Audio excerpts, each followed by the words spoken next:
Sam Watson and his team, we're going to stand together and fight this disease.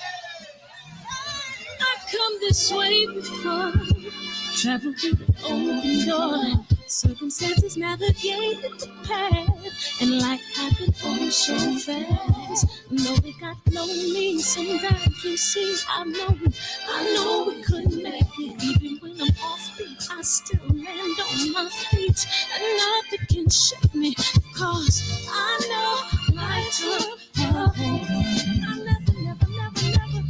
This is where I am destined to be. I'm not ready to give up. I believe in the miracle of life. Life's a play for no rehearsal. Learn quickly, they'll come for your role. Games get played, can't take it personal. Cause the devil is a liar. I'm telling you the truth. It's all in what you do. Some things you gotta do. Fight for millions. Take a second, see the blessing in it. But much expected, much is given. One that made the living, now I'm giving back to children. Never let the power come first before your happiness. Yes, you can be the best if you go the distance. Mix a little sweat with your persistence. You know that the best things are never instant. Just shine up, let them see it brilliant. Get up, open up your eyes now. It's the moment of truth. No backing down. We're bringing it through like for the children, it's a given. You gotta give it, be a blessing. This my personal statement. Run the game like I'm acing. Learn to develop patience, determined to be the greatest. Yeah, bobbing and weaving, they changing up like the seasons. Indigenous to the grind, so I do it for all my people. Jabbing the competition, back up against the ropes. You fighting for recognition. I'm fighting just to promote equality where we lack it. Or cancer slowing our road. I'm confident we'll make it. We focus on common goals. Yeah. Give back, give love, give something away. Never give up, stand tall to fight another day. 2 toes, 2 feet, I stand on the ground. I'm going back soon and fight this final round. Life's a play for no rehearsal. Learn quickly, they'll come for your role. Can't take it personal, cause the devil is a liar. I'm telling you the truth. Hey, it's all in what you do. Yeah, the things you got to do. Hey, West Virginia in the building. What it do? Damon, what it do? Club 57. Birdman, Nathan Smith, Super Bros. Love is the word. Shano, Andrew Charles, Yova, Keno, JP, Eric, JQ, KJ, G Brown. Hey, Jack King. I appreciate y'all coming in the building. Thank you much, man. I truly appreciate y'all, man. Thank you. We're going to start this trailer and we're going to start this show off right. I said Malcolm alleged that some of Elijah's women were underage secretaries. And can you expound on that? Yeah, well, I guess they were, because they were there. I seen them. I seen them myself. It's all true. It's all true. Good evening, messenger.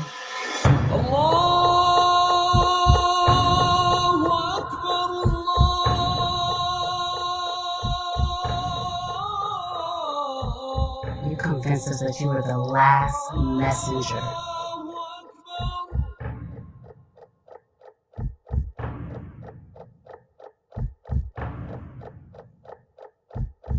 How many other bastard children do you have? How many? How many? My voice is back. My voice is back just a little bit. It's back good enough. You know what I mean? You know what I'm saying? Welcome to the show, man. Welcome to the shop, man. We in the building. Pile on in. I'm going to filibust for a bit because I'm going to read these articles and you guys going to hear the truth, the whole truth. and nothing but the truth. You know what I mean? So so yeah, man, it's uh yeah, I'm happy to be here. So how's everybody doing? How's everybody doing? Matter of fact, I'm not gonna start this till about 9:40. Oh, I'm thinking I'll come on at 9, but about 8 o'clock because because people gonna say, well, where'd you get that from? Where'd you get that from? So I'm gonna read these articles and we gonna jump in like that, and we gonna rock and roll, man. But it's our Monday, our Tuesday. Yeah, it was an awesome show. I got great feedback from yesterday's show. I'm excited. It's a good week. What's going on in my life that I'm COVID free? What else? What else? And shout out to everybody that is fighting COVID. You know what I mean? It didn't impact me that bad. It just mostly hindered my breathing. But I could still do anything that I wanted to do. But it just made me like congested a little bit. I'm still slightly congested, about 10% congested now. So, but yeah, man, it's a good day. It was my first day out the house today, and I went and worked out, and you know what I mean, and worked a little bit. So, so yeah, man, that's where we're at. Where else? What else is going on? Oh, I got good news. This happened about 3 or 4 weeks ago, but so my film that I'm releasing May 19th,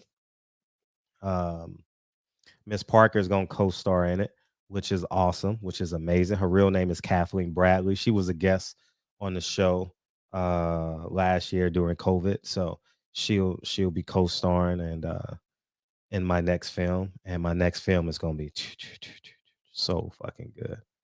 Oh man. All I do is do classics, man. And it's definitely a film that you're gonna want to watch with with your whole entire family. It is definitely a very important film that needs to be had, and it's going to convict all of us. As I wrote it, it convicted me, and the trailer will be dropping in about 2 months, February. So about March 15th, the trailer should be dropping, and March 15th, April 15th. Yeah, so yeah, we'll run it for about 2 months, and then we'll drop it on May 19th. You know what I mean? Independently, man, you got to get out in front of it. You know what I'm saying? You got to get out in front of the race and promote. So May 19th, Malcolm's birthday. It's gonna be a great day in my household, man. We're gonna throw a party. We're gonna have a screening the week before. And yeah, man. So we're gonna rock out and have a good time. So I thank y'all for putting up with me. You know, throughout the day, I be certain characters in the film. And if you call me during that time, I'm that character. And it's real funny because people have no idea, you know. Because I be writing, and I'll be waiting to talk to somebody. You know, like I really be waiting to talk to somebody. And I'll be waiting on my phone to ring. I just be waiting, like, okay, somebody call me, please. But yeah, man. So it's I can't wait. I can't wait for y'all to see this one. And but yeah, man, thank you guys for coming on in. And yeah, man. If y'all want to beam in for a hot second, and then we'll get into what we want to talk about, because it's an important conversation, and I don't want no one to miss it. And we'll do it like that. What else is going on? Gary Russell, we definitely gonna hit home runs tonight, grand slams. We gonna hit for the cycle tonight. We hitting for the cycle tonight. We definitely hitting for the cycle. I did see the WBA is sanctioning Tank Davis versus Rolly. I want to see if I want to see if Floyd gonna pick that fight up. I'm very interested to see what happens there. If he does, I'll be very happy that he did that. Rolly definitely deserves it. And I think men should at least voice their opinion about Rolly. You ain't gotta, you know, I mean, catch a bullet for him, but I think if you have a platform, I think you should speak out against it. But people are so afraid of Floyd. It's funny how you're afraid of a person you don't even interview. Hey, it's funny how media is afraid to say Al Heyman's name and they'll never interview him. You know what I mean? Sheesh. You know what I mean?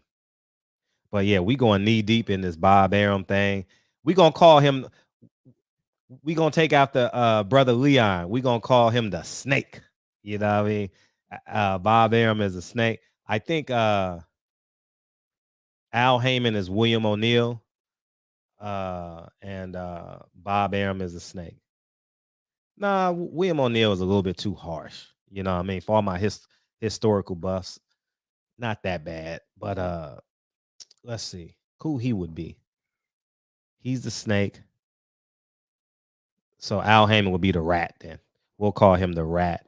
And they all bouncing off each other, man.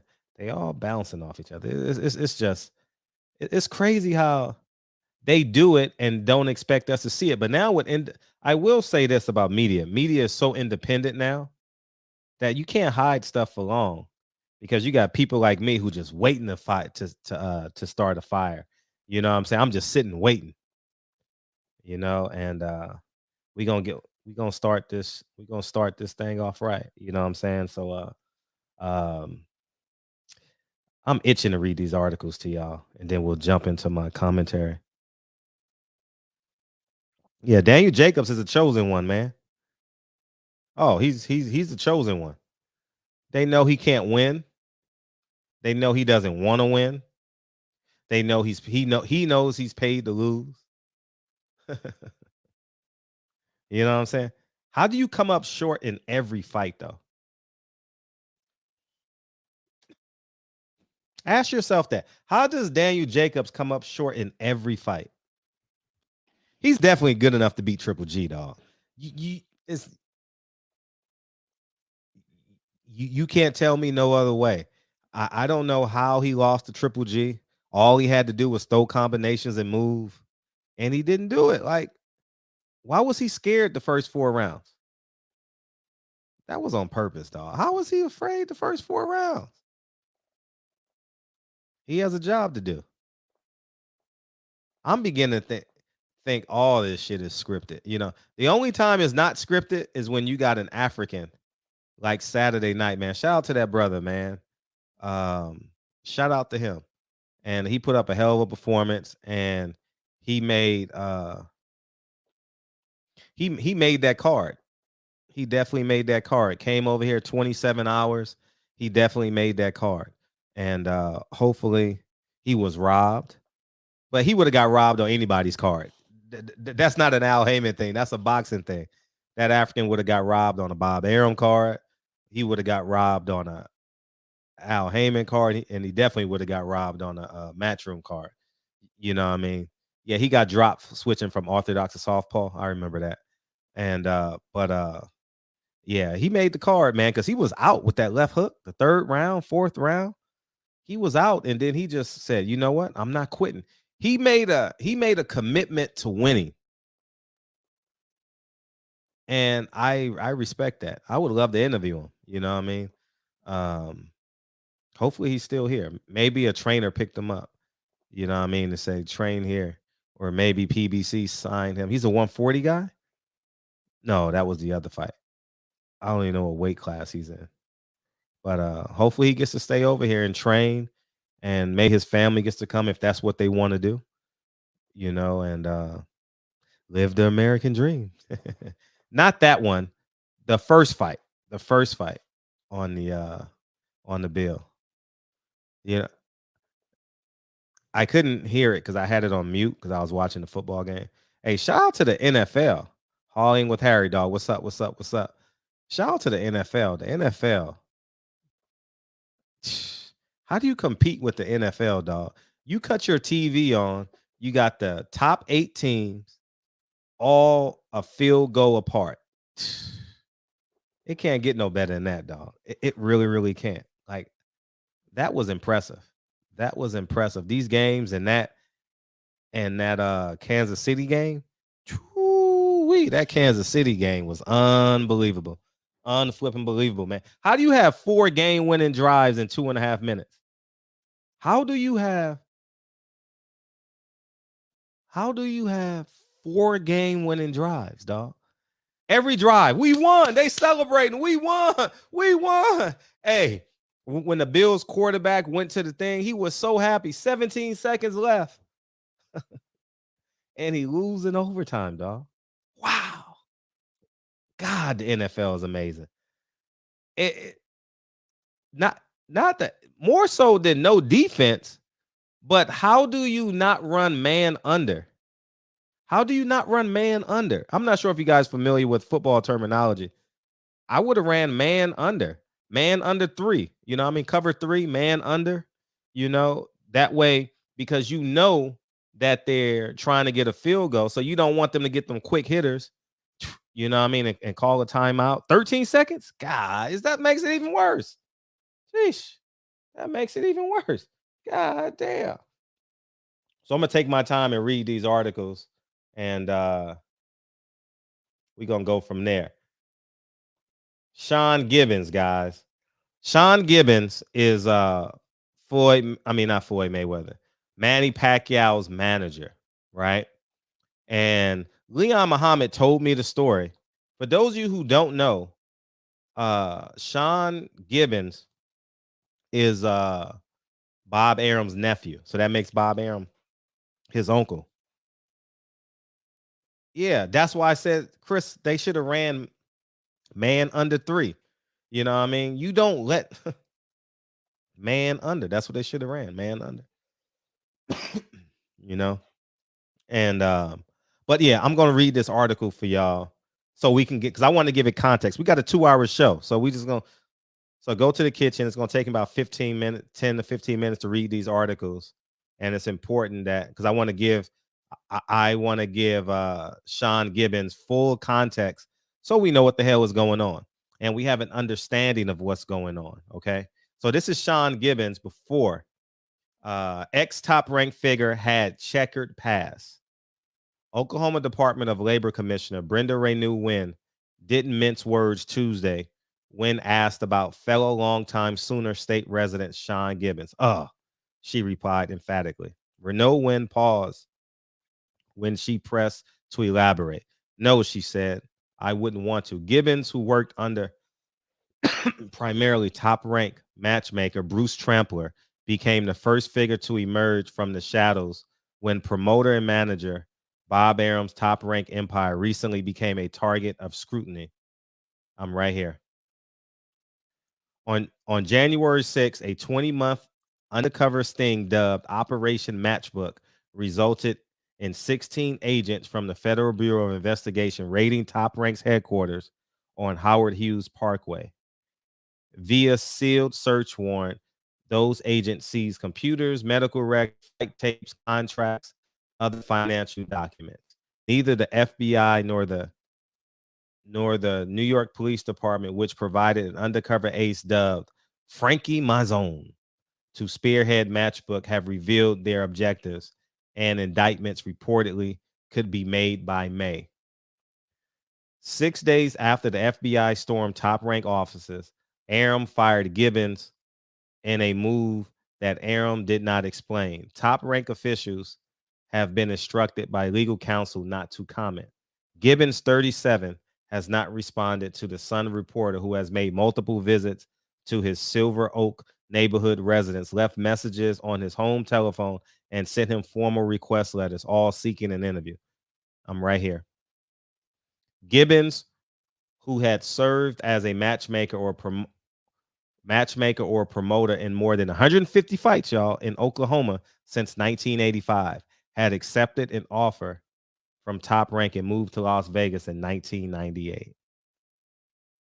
What else is known about Gibbons, known by various boxing insiders as Buddy Holly or the Oklahoma Meat Packer, is that the list of allegations against him seems to stretch as long as the Oklahoma Panhandle.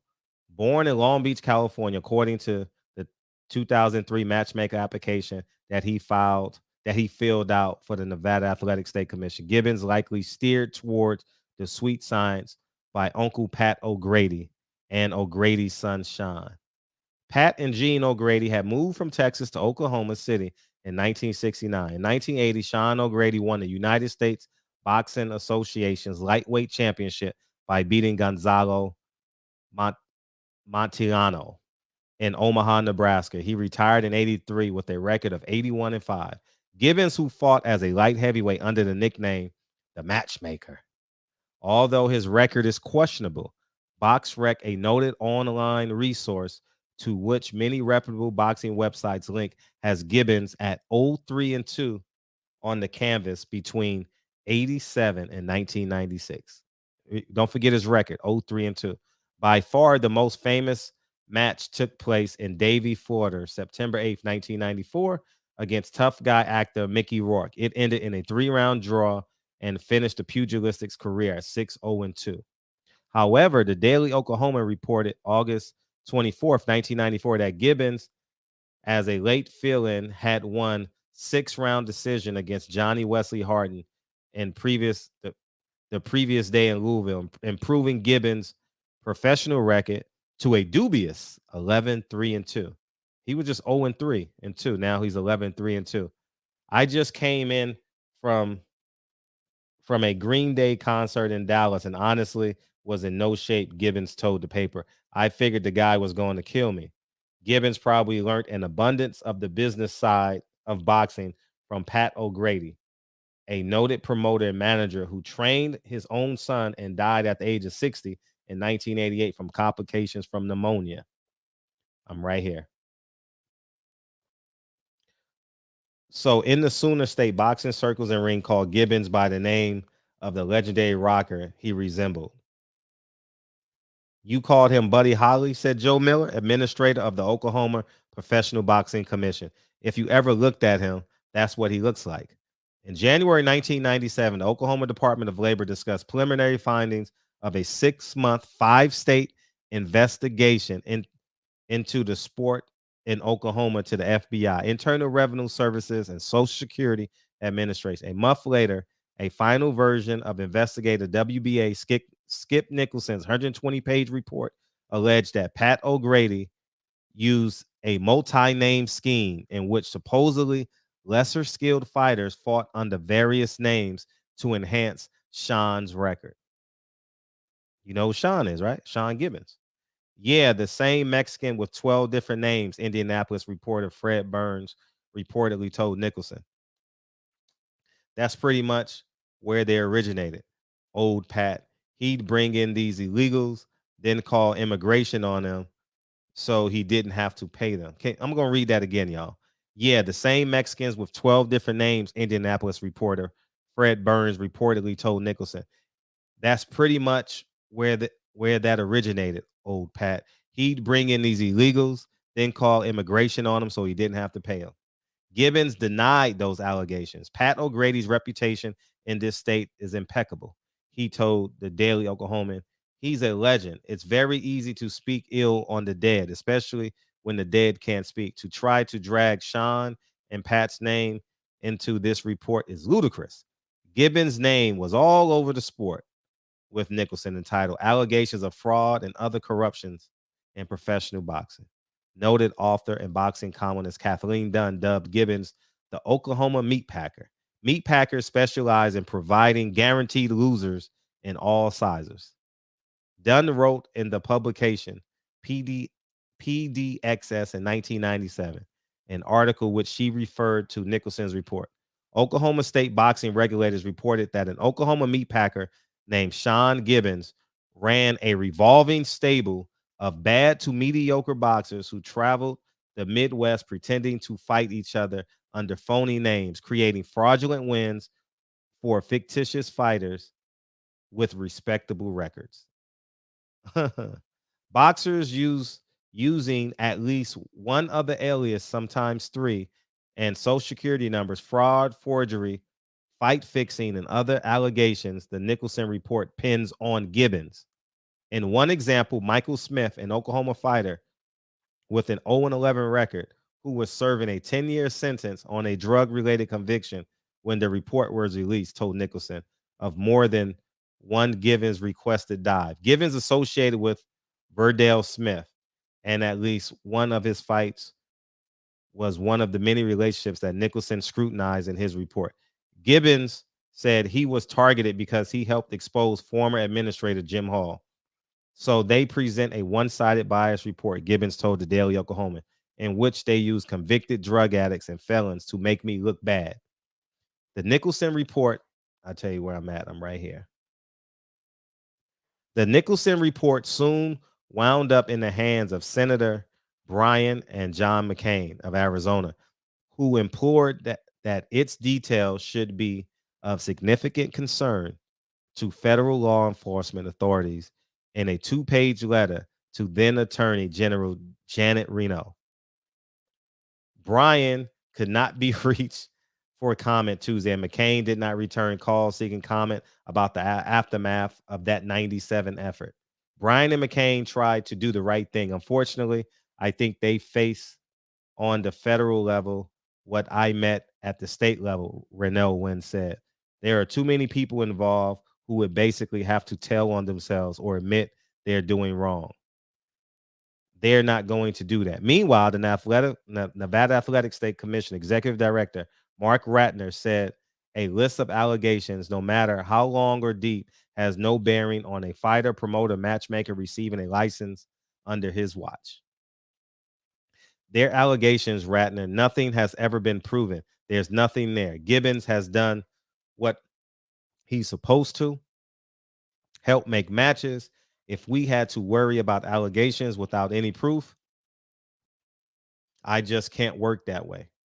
Applicants pay a $100 fee for a license on which they ask about ever being convicted of a felony or a misdemeanor, ever being disciplined by any athletic commission for any cause about having financial interest in a boxer. Ratner said each application is taken at face value, that he has neither the time nor the staff to review in detail each of the 16 to 1900 applicants that his office fields annually. He reiterated that nothing untoward has ever been proven about the man, sometimes known as Buddy Holly and sometimes as the Oklahoma meatpacker, who is now looking for work. He is a matchmaker, Ratner said. He's facilitated getting medicals, getting fighters to weigh-ins, and doing what he needs to get fights over smoothly. So that's his history. That is his history, right? In Oklahoma. So what happens is, as you know, Bob Arum hired him, right? And we're going to drop this in and we're going to read this article because I want to give you context on his character.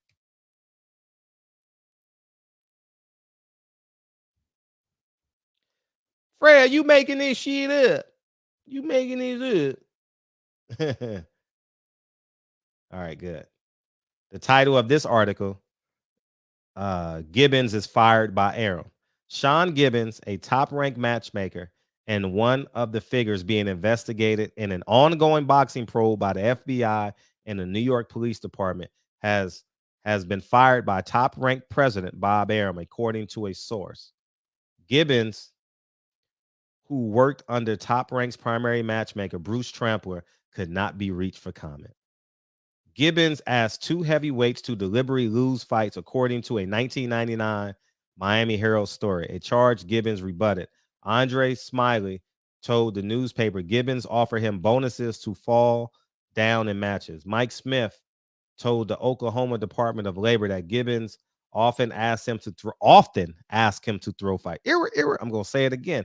Often asked him to throw fights. Gibbons labeled those charges a complete lie.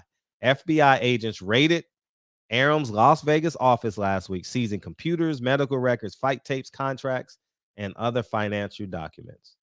Employees at Top Rank are operating under the assumption their office are still bugged. Among the items removed from Arum's office in the raid was a file on the Oscar De La Hoya Shane Mosley super welterweight title fight held in September at the MGM Grand Garden Arena. A law enforcement source said last week that Top Rank, not the De La Hoya fight, was the focus of the investigation. The FBI has not interviewed any of the key figures in the fight and has not spoken with members of the Nevada Athletic State Commission. Investigators are looking into allegations of fixed fights, tampering with weight scales, and listen, I'm going to repeat it again. Investigators are looking into allegations of fixed fights, tampering with weight scales, and the forging of medical documents by top rank officials or individuals associated with that organization. Now, you say, Fred, what the hell are you talking about? Why are you bringing up Sean Gibbons? I got to explain something. Leon Muhammad told me this story, but after Saturday, I said I want to read the articles for myself. Leon Muhammad told me that Sean Gibbons was Bob Arum's nephew. And then he went on to tell me about Sean Gibbons' checkered past. Now, hear me out. If Sean Gibbons is Bob Arum's nephew, do you think Bob Arum knows about his past? As the meat packer? The answer is hell yeah. It's not just a yes, it's hell yeah. You understand what I'm saying? And legend has it, and is that Bob Arum fired him, but he took the fall for Top Rank so they wouldn't get in trouble. Now you say, why is that important? So we see what happens at Top Rank. We see his character before Top Rank. We see his character at Top Rank, right? Then he gets this guy called Manny Pacquiao, right? And he works with Bob Arum. Now we fast forward to 2015, 16, 17. Manny Pacquiao wants a $20 million guarantee to fight Terrence Crawford. Bob Arum is like, hell no. I ain't giving you $20 million. So you know what Sean does? Sean goes across the street. He takes his Rolls Royce. Remember Chicken Little? When he goes to work, he just pulls in. Literally goes across the street. Goes across the street. And says, Al, I got Manny Pacquiao for you. But we gonna need a light touch. And then I'll let him fight anybody you want me to fight. Okay. I'll give you Broner. Oh, but no, Al, wait. Wait, Al. Me and Manny, we gonna do these fights. Yeah, we won 20, 20, and 20. So we got a $60 million deal brewing. I'll fight Earl. But you gotta do something for me. Al was like, I knew that was coming. I need fight dates. Not only do I need fight dates, I need to fight your champions. I need you to give me dates against your champions. Al was saying, well, shit. We gotta get rid of those salaries anyway. Shit, I can't afford to keep them. So here's what we gonna do. I'm gonna give you these fights. And Rolly versus Floyd Rolly and Tank was already signed. And Sean Gibbons called Al and was like, all this is allegedly, right? You know you owe me Tank Davis, right? Oh, shit. You know, Al thought he was getting away. You know you owe me Tank Davis. Remember I gave you Manny Pacquiao? For the low, 20 million, and I fought your horses? It's not my fault Earl Spence got hurt. It's not Earl. My problem wasn't with Earl Spence. I made a commitment to you.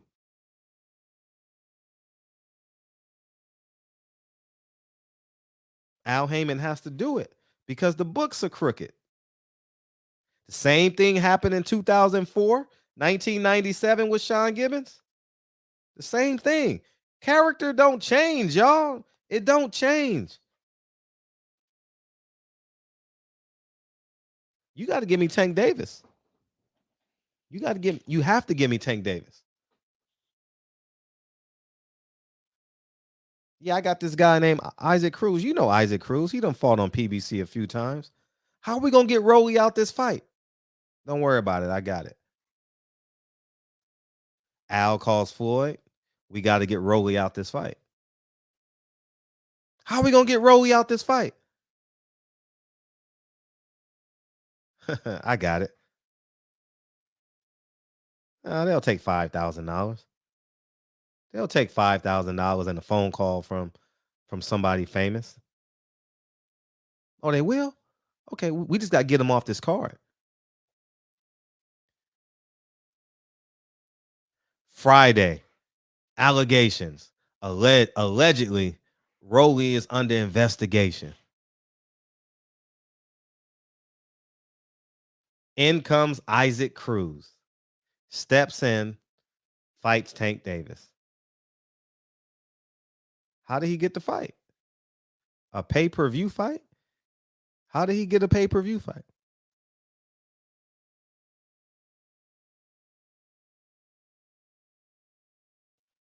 And then we fast forward. Oh, Al. We're not done, Al. No, we're not done. Pacquiao wants his fighter to fight for a championship. I got the perfect guy. This fighter gets on my fucking nerves anyway. I'm tired of him. We got to get rid of this guy. Do you know how to fix scales? All this is allegedly, guys. Do you know how to fix scales, Sean? Yeah, I've done that before. I did that in my top rank and my top rank days, and I did it when I was in Oklahoma. I know how to fix scales. Gary steps on the scale, and what do you know? He's over. It was over. Oh, damn. Gary's overweight by a half a pound.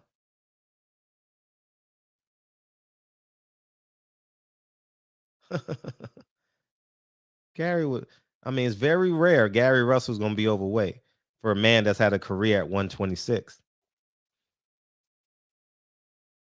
Okay, I got you. Everything's in play. Everything's in play. All right. Now you know your fighter still got to go out there and win the fight now. And hence you have it. Isaac Cruz just wasn't good enough. Just wasn't good enough. Gary Russell, politics got Gary Russell. Can't control the injury. But I'm willing to bet you. I am willing to bet you Gary Russell tried to get out of that fight. But you know what? He said 2 weeks before the fight, he got injured. Ain't no one buying tickets for the fight. Why you can't move the fight? Man, this ain't a fight where it's like, oh, man, the world done stopped. The world done stopped. 120,000 people done bought tickets and airfare, and you got to drive to Atlantic City. You can't fly there.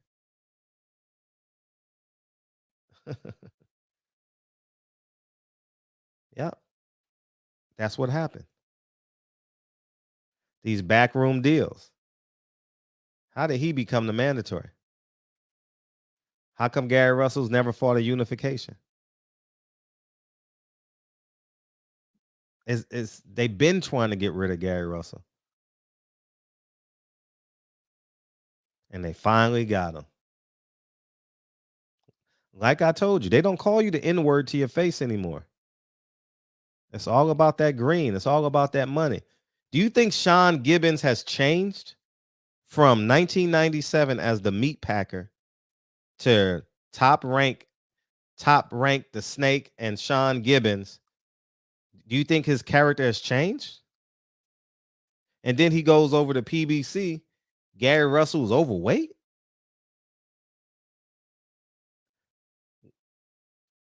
When I heard Gary Russell was overweight Friday, I was like, they about to get him.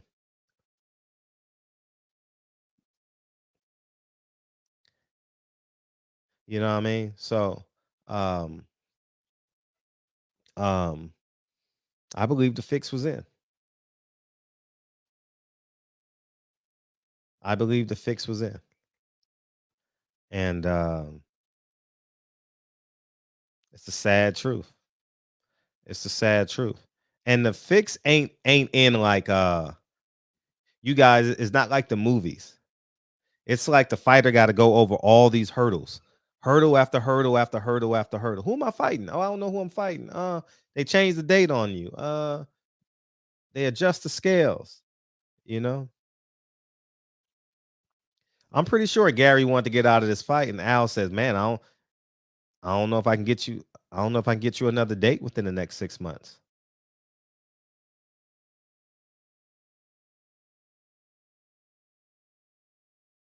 You know what I mean? So, um, yeah. And you guys are right. I don't like Al. I told you guys. I think he's a scumbag. I think he's one of the worst human beings. I think he's one of the worst men in boxing. This man is working with. Listen, do you guys not understand? He cheated in Oklahoma. He cheated in Vegas. And these are stories that Al Haymon knows. I'm just preview to it. Uh, you understand? So, um,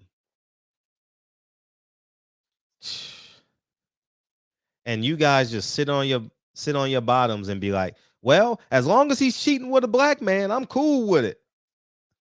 When he's cheating with Bob, he's a racist. That's black people for you.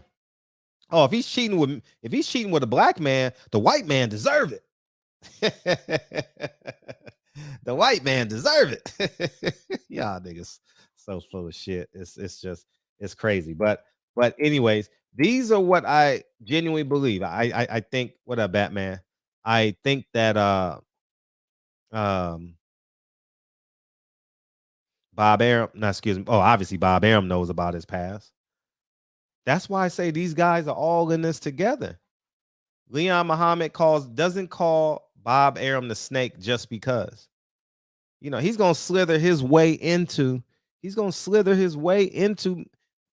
getting the upper hand on a deal.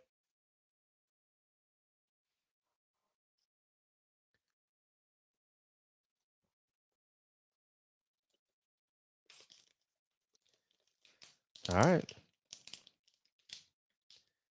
When was the last time you saw two black fighters in the main event at PBC?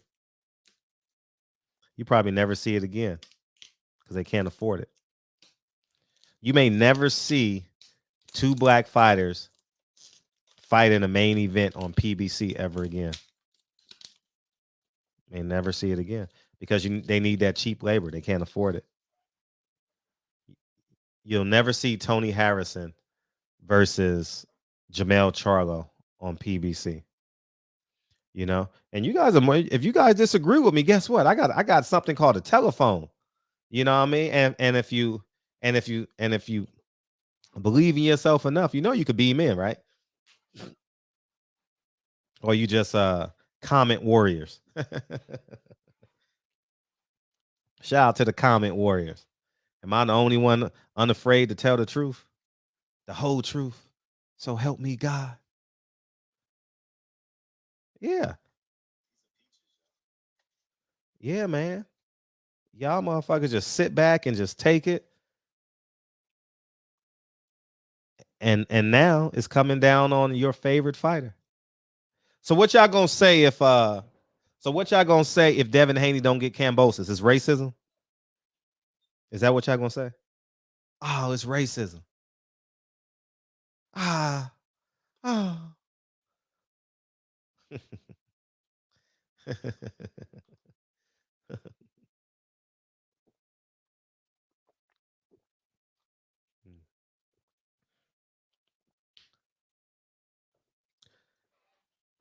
Sean Gibbons is making backroom deals that's destroying boxing.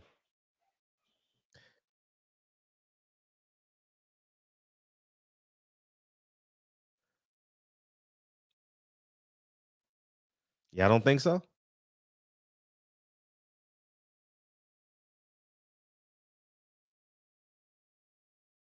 Okay, so let's say if Bob Arum makes a deal with Rick Glazier, that makes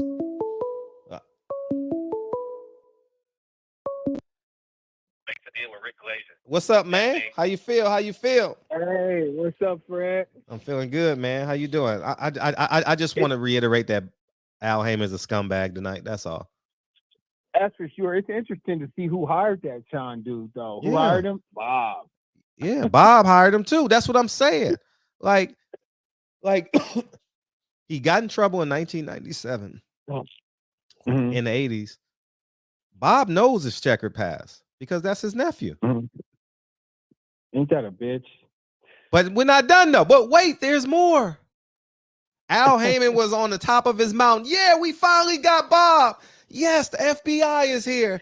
FBI, yeah, we got him. We got him. We gonna take over boxing. Vernon Forrest, go beat Shane Mosley. Not now, but right now. Once you beat Shane Mosley, we gonna take over boxing. And guess what? Years later, no integrity. Guess what he does? Hey, Sean, let's make a deal. Hey, Sean, let's make a deal. These are the people you're rooting for. These are the people. Man. These are the people you're rooting for. Couple things though, Fred. Yeah. If Haney don't get Cambosos, it's because Cambosos is running, man. You know, and they all talk that talk once right after they win it. Right after they win that title, they're talking, yeah, I want so and so and so and so. And then once the dust clear, they're like, oh shit, man, I'm trying to hold on to this for a minute. I don't want Devin Haney. Facts. I ain't trying to lose this. You know what I mean? Mm-hmm. And another thing about Gary, man, you know how I feel about Gary, Fred. I'm giving you so much leeway with this nigga, though, man. But how can somebody set you up with weight? How can they? You got to go in there and whoop ass. That's your job. You only get paid to do one job, whoop ass. Facts. How can you say somebody set you up for weight? You know, once you start listening to excuses and swallowing them, that's all they're going to feed you. Excuses. There are no excuses in boxing. Either you down and you're a winner or you're a fucking loser. It's very dichotomous. You understand? It's two sides to this coin. Either you're a winner or you're a fucking loser. That's it. There's no in between. Gary Russell, the other night, was a loser. He lost. Gary Russell lost. Straight up, bro. Now, as far as Rolly and Tank, they trying to make this happen again. What are your thoughts? Tank and who? Rolly, they trying to make this happen again. What are your thoughts? I want Rolly to get paid. Like, I'm rooting for Rolly. Mhm. If it can happen, he has a JV belt, so Mhm. I don't know what they're gonna do. But I want to see Rolly get a payday. I mean, you know, regardless of what his personal issues were, like you said, now that it's in the clear and he wasn't charged, the man has a right to earn, right? Right. He's not guilty. And we know damn well Al will deprive a nigga to earn in a minute, won't he? Hey, don't worry, because guess what? There's only one fight date in February, so it's about to get real. Hey, it's about to get real ugly in these streets, dog. One fight. Let me ask you a question. Yes. As a boxing fan, how can you not have a fucking schedule? Please answer that question for me. No, boxing doesn't need a schedule. That's what y'all told me during COVID. Not you, but that's what they told me during COVID. Boxing don't need a schedule. Nah, but they're about to announce Canelo's fight in the next 2 weeks, though. So all the Mexicans can save up their pesos and do what? Get to Vegas or get to Dallas, wherever the fight's gonna be. And man, this is pitiful. Showtime used to have a schedule. HBO Boxing, when they were around, used to have a schedule. At first, PBC had a schedule. Yeah. Now Al Haymon his shit is so fucked up. 3 wheels is off the car. This nigga don't even have a schedule. Shit, he ain't got no money. Why you think they'd announced Earl? Why you think they have officially announced Earl yet? They still trying to get Canelo. Once they get Canelo, everything is gonna fall in place. They'll announce Earl once they get Canelo. They gotta. Hey, you remember breaking the piggy bank and used to get those 2 packs of cookies for $1 and shit, and you counting and shit. You know what I mean? 86, 87, 88. That's Al right now. That's Al. Like, man, I gotta get Canelo and Earl a fight. Shit. I said, how I'm gonna His do that? shit is raggedy right now, man. If you ain't got a schedule, that means you ain't even got a secretary. You know Nah, what I mean? he don't. We probably walk in his office, he ain't even got a secretary, you know? Shit. He ain't even got an office, motherfucker, on somebody else's office. He working out of his motherfucking house. Man, that shit's raggedy, bro. But here's my last question before I go, Fred. Answer this question for me, Fred. Yeah. Over $900 million. Where is the money? He's a hedge Where fund. did it go? He's the hedge fund manager. I mean, he's the not the hedge fund, but he oversees. He's a manager of the funds. So he paid himself. Fred, Paid himself. If we look at the last 5 years, ain't nobody came close to even getting 100 mil. No. Not one individual, not even Floyd, apparently. So how do you fuck away $1 billion? How do you do that shit?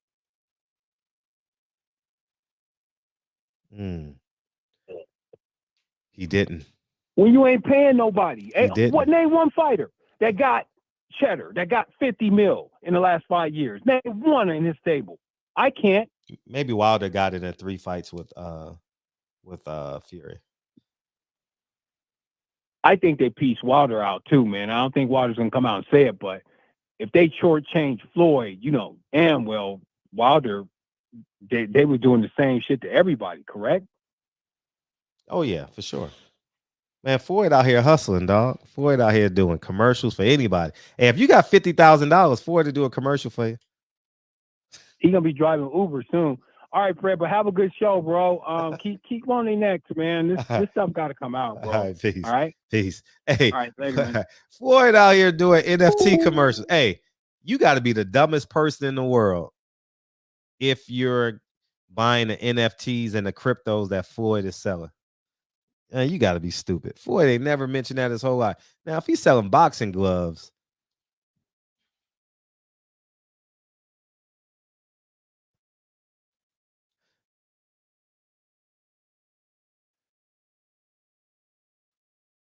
all right, cool.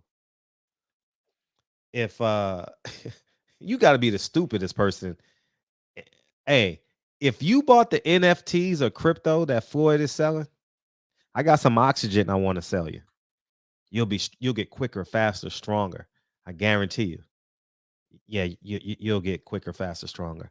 I got some I got this new light bulb, you know, that I get from Home Depot. But when I buy it, it enhances the light, and I sell them for $2,500 a piece.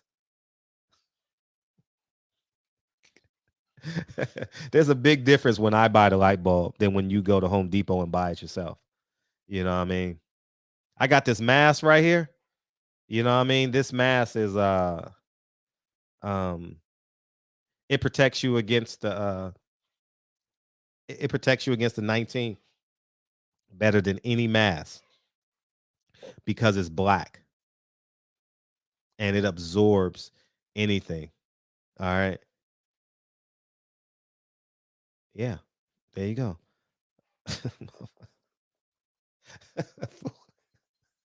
No. Hey, what isn't Floyd selling right now, dog? Hey, Floyd about to get on that heliport and start dancing. Hey, y'all call it boxing. I call it male stripping. Floyd is really male stripping for the king and queen of that country. That's what he's doing. That's stripping, dog. He's a muse.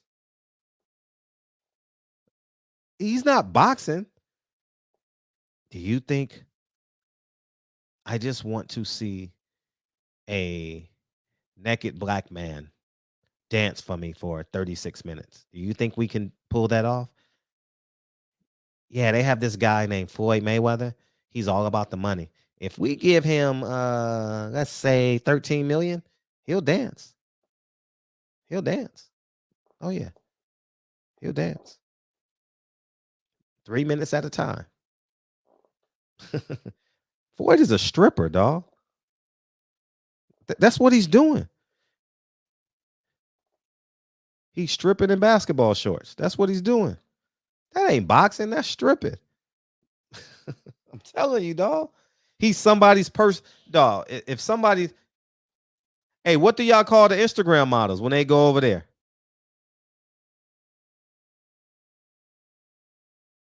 What do y'all call? Thank you. What do y'all call it?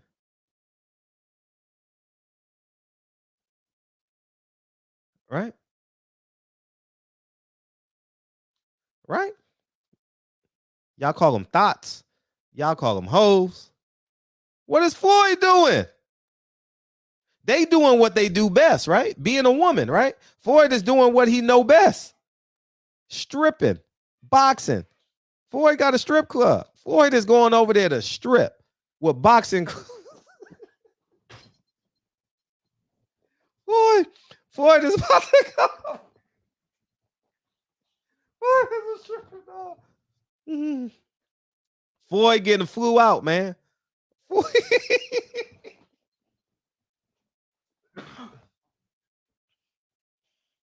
Floyd. Al Haymon, hey, Al Haymon got Floyd stripping in the UAE, dog. That's stripping, dog. I'm telling you, that's stripping. That's what, man, I'm telling you, dog. Y'all think I'm making this shit up? Nah, I ain't making this shit up. Floyd is a stripper, man. Imagine being on a heliport with 15 other people again, right? How many people think can fit on the heliport? Maybe 40 with a ring. Whoever the king invites, that's who comes. Man, y'all crazy, man. You might as well go to jail and carry someone's and sleep on the top bunk or the bottom. I don't know what they call it. You know what I mean? You might as well go hold somebody's thing. Ain't that what they call it? Hold somebody's thing. You might as well go tie that. I don't know, man. There's no difference between an Instagram model going to the UAE and Floyd going over there to box. There's no difference, y'all. What's the difference?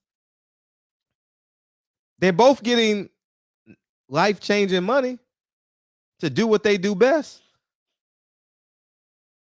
Run around the city and shake they shit and be entertainment. Man, come on, man. Floyd over there stripping, dog. You can't tell me no other why. Floyd is over there stripping, dog. You know what I mean? Y'all call it boxing. I'm gonna be shooting a movie that night, so I won't be watching.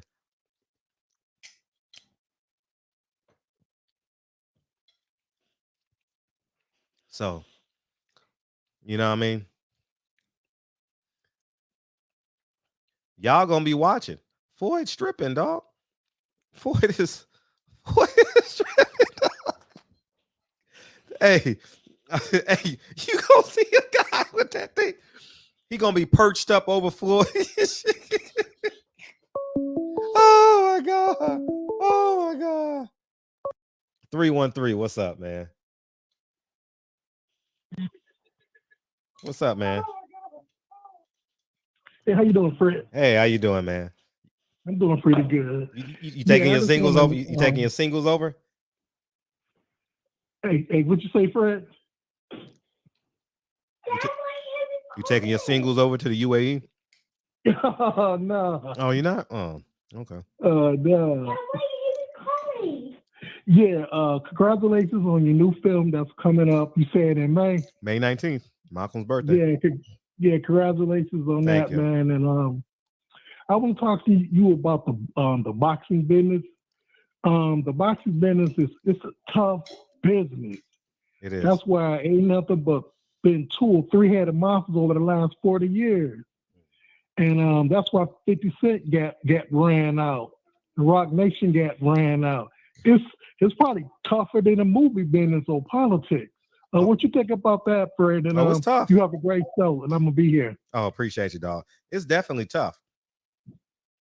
But Jay-Z wasn't committed to it. Jay-Z saw a loophole with no rules. 50 Cent said, "Oh shit, I'm best friends with the best fighter in the world. We can pull this shit off." And guess what? By the looks of it now, Floyd should have went with 50. At least he would be stripping. At least ways he won't be a. Hey, Floyd is stripping, dog. Like y'all niggas, I'm telling y'all favorite fighters over there stripping, dog. He's a thought. Floyd is a thought, man.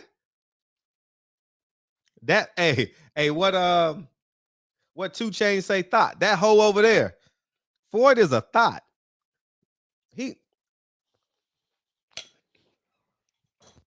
Y'all think I'm making this shit up? Let's go to his Instagram.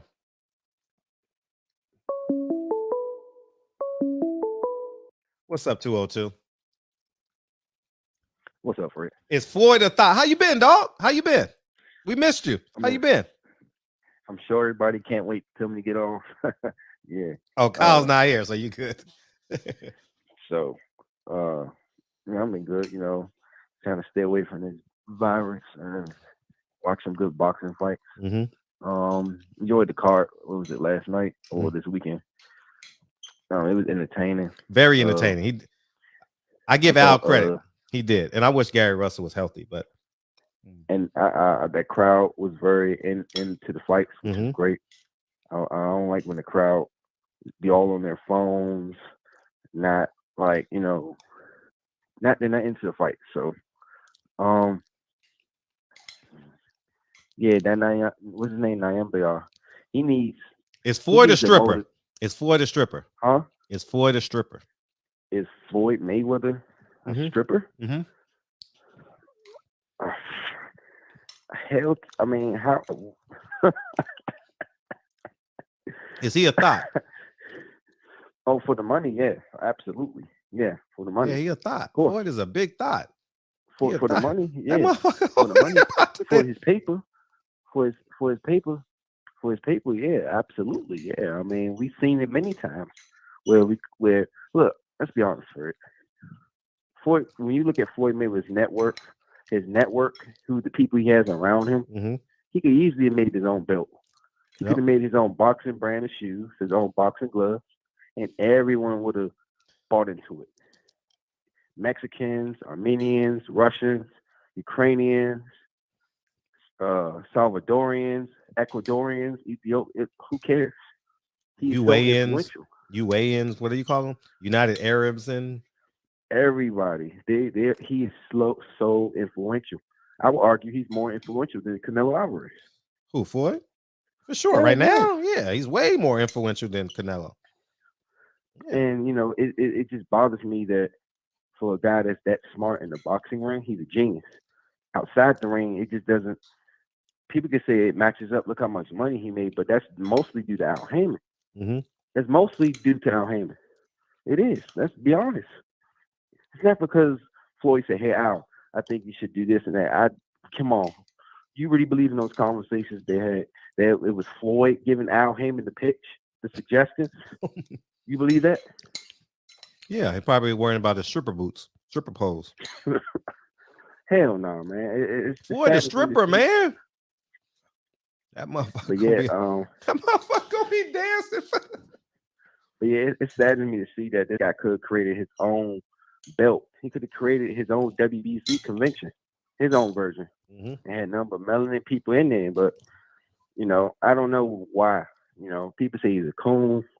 People say that he loves money too much. He's lazy. He don't care about his business as much. I don't know, Fred. I mean, if you had that much power, what would you do? Would you be doing the same thing Floyd did, which is be comfortable, essentially, or just try to push for more separation for your own kind, in the sense of taking them to the next level of making your own belt, make your own organization, and be more organized? What do you think? None of that shit's gonna happen anyway, so fuck it. You don't think? Wait, hold on. You heard it here, folks. Fred believes even with Floyd's influence and power and network, it still wouldn't work. Why? No, it would have worked, but he's not gonna do it. That's what I'm saying. Okay, but my thing is, I'm saying this for you. If you had that much power and influence, would you do it? Yeah, I would have changed boxing in a heartbeat. But before getting flew out,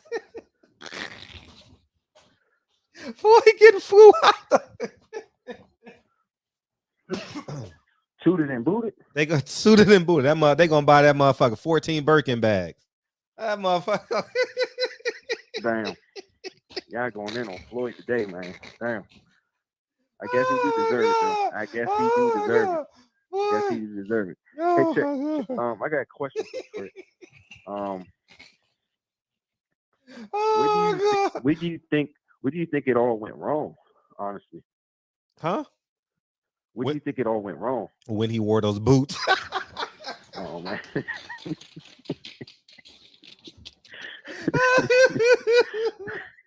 Oh god. Oh god. No, but for real, I am for real. That motherfucker getting flew out. That man, you know a lot. Fred, you know a lot of your listeners love Floyd. Fred. Oh, it's okay. Love Floyd. It's okay, man. It's okay. Nah, man, that motherfucker getting flew out. At least he getting flew out by the king and the queen. But for real though, all right, this is a question I think I asked you before. Okay. And I don't know if you answered it, but I looked at myself on Google and other things, and I was trying to figure out what does it take to buy your own network, to get your own channel. And from my understanding is it was over a couple 400K to over 2 million or something like that. I really don't know, to be honest with you. No, I looked it up. So how come Floyd or even other fighters couldn't do that? They had the money. Al did. He had Bounce. Him and Martin Luther King Jr. and I'm serious. Bounce, Fred. No one was. That's why that shit went. No one was watching that shit. Yeah, you had to have the app. They had that Brown Sugar TV too, though. You know what I mean? Remember Brown Sugar? Yeah. I'm serious, man. What the fuck? You think I'm making shit up, but I'm serious. No, I'm dead serious. Like, how come they just didn't buy up a bunch of them? One is not enough. Bounce ain't enough. You know that, Fred. Bounce was probably for their prospects. Yeah. Man, I can't answer their stupidity. If you have 200 fighters only on how many networks Al has now? 2? That's not gonna work. Any business model knows that. So why not he just give them guys the freedom to go wherever they want to go, and that way he can make money, and it doesn't still fuck up his business. Because I know you said something about he needs his promotions to fail.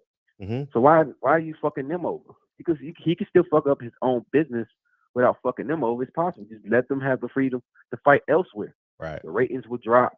No one will watch Fox anymore because now you got Tank Davis over at ESPN fighting Lomachenko. Make it make sense. I want to hear because you're in business. You've been in boxing. I just wonder why don't they just do that? It just sounds he's gonna change the name. Vendetta. He's gonna change the name. But no matter what happens to PBC, he still owns the rights to the fighters. They're separate. Man, I think that it sounds like a personal vendetta. I don't know what it is, but you don't just have your fighters sitting out like you said, and activity kills for what? Just to make your business suffer on purpose? Why? You can still collect your money and your business can still suffer. You just put in their contract. Look, my guy has the rights to reserve the fight wherever he wants. As long as I get my how much he gets percentage wise, 10. I don't 15? Know what he gets. Whatever percentage he gets, he still gets his cut. Mm-hmm. He can still do that shit. Let Eddie Ruiz fight here, Tank fight there. I mean, Danny Jacobs is still advised. Who else is still advised by him? He could go wherever he wants. Who's the fighters that's with Al Haymon and they're advised by him and they can go wherever they want? Who? None of them. None? None of them can't go wherever they want. No. No, I think it's a couple fighters that already fall on top on what HBO, the Zone, and now if they want to, they could come back to PBC. So I don't know. No, I don't think they can. I think Al got to give him the blessing. Oh wow! So why he gives certain fighters blessings and others not? That don't make no fucking sense. I don't get these business practices. I hope one day you get more information. Ain't none of them left. Ain't none of them left. Huh? Ain't none of them left. Yeah, you think they should just file a lawsuit all at the same time? I think all the fighters should. I think they should. They should file lawsuits based off of their contracts. Yeah, I saw that advisory contract. I've never seen it in my life where a guy can have first and final say on what you can and can't do. Yeah, it's a on every 360 appearance. deal. Huh? It's a 360 deal. That's fucking ridiculous, man. It's- I don't know, but I know other people gonna want to call in and shit. I know y'all probably tired of hearing me talk. Hey, did that pay-per-view. Keith Thurman, man. Ain't no February one buying 5th. that shit. Mario Barrios. You know what time it is. The boxer punches, the puncher That's boxer. Stream City. That shit's Stream City. Ain't no one welterweight buying that division. shit. Keith one time Thurman. Who's buying that Keith Thurman shit? We coming for the belt. Man, y'all better not buy that Fred, shit. I know you heard it. Earl Spence. There's rumors that Keith and Earl might get it on after the Ugas fight. There's rumors. I know you can't wait for that. We going for the welterweight championship. You can't again. wait for that shit, huh? We'll be a 2-time champion. 2-time. You'll be calling this not 1 time, but 2-time, Fred. Man, you always pick Earl, man. You know I'm an Earl Spence fan. I'm a big Earl Spence fan. But look, I'm a fan of the song too. You know that motherfucker. I gotta excuse Keith Thurman. Look, Earl, we love you, man. We love you, baby. But I'm telling you, we coming for those belts. We see some chinks in that armor. You saw what Sean Porter did to you. Don't let Ugas touch you up. All right. So you can't let them. How old is Ugas? 40 years old. Probably. Can't let that 40-year-old Cuban touch you up. You Hang can't. up. Boots Hang is up. coming for you. Hang up. Boots is coming for you, Earl. Take the Crawford fight. Boots is coming. He's coming, Earl. He's coming. All right, Fred, I'm out. Peace. You just made it. You just made it. You just made it. Oh, I was about to hit play on him. I had you, Champion Heart. I was about to hit him.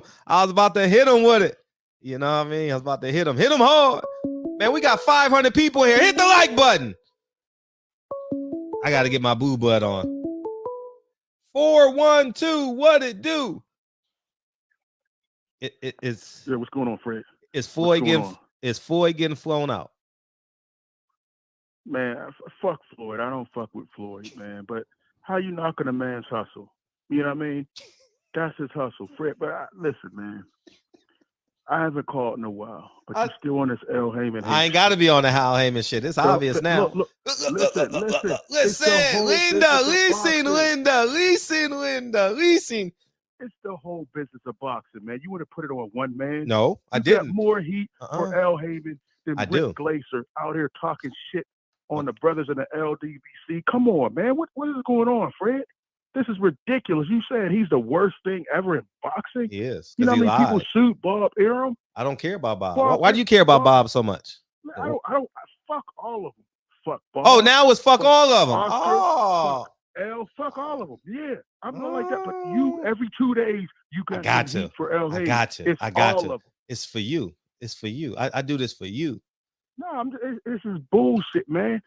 Every 2 days you shitting on another brother. Yep. Every 2 days. Yep. I mean, why? Well, I mean, what is? I'm just trying to figure that out.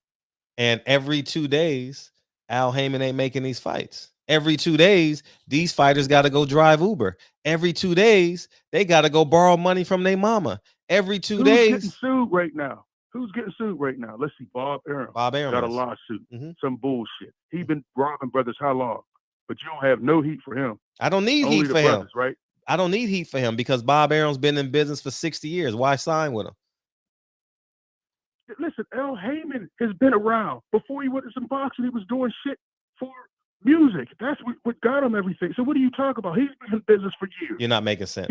You're not making sense. You're not making sense. Listen, you're not making sense. So you're not making sense hating on all black. I'm hating. Fucking time. I'm hating. That's all you do.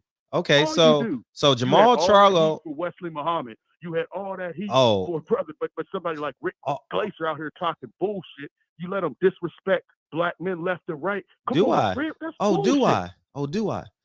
And how many times have you seen? And how many times have you seen a black man confront other people in person? Have you seen that in boxing before? You haven't, huh? Listen. No. Answer the question. Don't listen. No, nobody's listening to you if you're not gonna answer the question. If you ain't gonna answer the question, I'm gonna mute you. You gotta listen. Do you know anybody? Do you know anybody that takes everything they say on here and takes it? Well, I don't know the next fight I'm going to, but in years past would take it with me over there. Only me. Listen, you've done good. I'm not saying you haven't done so good. Call a spade a spade. Why do I care? Oscar De La Hoya. Why do saying you that, but care you're about moving Bob so much? Why do you care about Bob so listen, much? You're moving in a whole nother direction. I'm not I'm saying taking a you left didn't do turn. shit, Fred. I'm taking a left turn.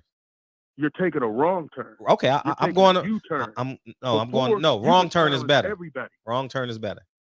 Wrong turn is better. Listen. You were going one way. I don't know where you're going. Because it makes you feel uncomfortable. Because you're uncomfortable now. You don't want to hear the truth. I don't care about Al Haymon. Yes, he's done some fucked up shit, but I don't see anybody suing him. Okay. No, he's people sued him for $900 million because he stole the money from the hedge fund. People sued him in Kansas City for $900 million, the money that he stole. He didn't steal the money. He didn't steal the money. He papered it.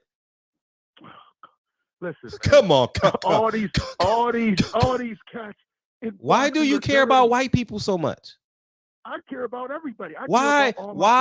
I care about all my black fighters. And guess what? There's only 5 black fighters getting paid. And there's only 5 black fighters getting paid on PBC. Everyone else struggling. Okay, so everybody is on the top ranking. Ask Adrian Broner. Good, huh? I don't know. I don't really follow. Well, obviously not. If he got a lawsuit, all of them get. Terrence Crawford got what about Terrence Crawford got the highest payday outside of Canelo and Wilder last year. Do you know that?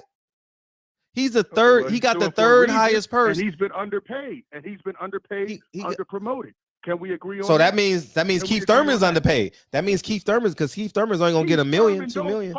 He don't fight. But if he's getting 6, 2 years, you're not making sense. If you're getting, you're not making sense. You just said he's underpaid. So is Keith Thurman underpaid? He's only gonna get paid. Underpaid. He's only gonna get paid $1 million, maybe $2 million. You know what I mean? We don't know what he's gonna get paid on the back end. Ain't no back end money because ain't nobody buying the shit. It ain't no back end money. We don't know that. Man, come on, we man. don't know that. Man, cut the shit. Listen, it's not going to be. It's not going to be. I give you that. I give you that. Listen, but don't give me Keith Thurman. What the fuck? Keith Thurman ain't fighting 2 years. Gary Russell made $500,000. Living off that. Gary Russell made $500,000 yesterday as a 7-year world champion. He's a guy. I don't know what happened. Oh, now you're he made $500,000. I agree with that. But did y'all know that? Business. Did y'all know that, Gary Russell? Yes. That's been out there. Yeah, he made $500,000. He should have took the Devin Haney deal for 1.5. No, that means Al Haymon is cutting his pay. Do you not get it? Man. You defending a man that's fucking robbing, that done rob people. I'm not defending him. I'm saying everybody's dirty. The whole boxing game. He didn't just make it dirty, Fred. That's how you pushing it. Like he got in here. Well, I'm gonna push it. I'm gonna push it. It has been bad. I'm gonna push it. You're gonna push it. Why? Because I want to. Fake.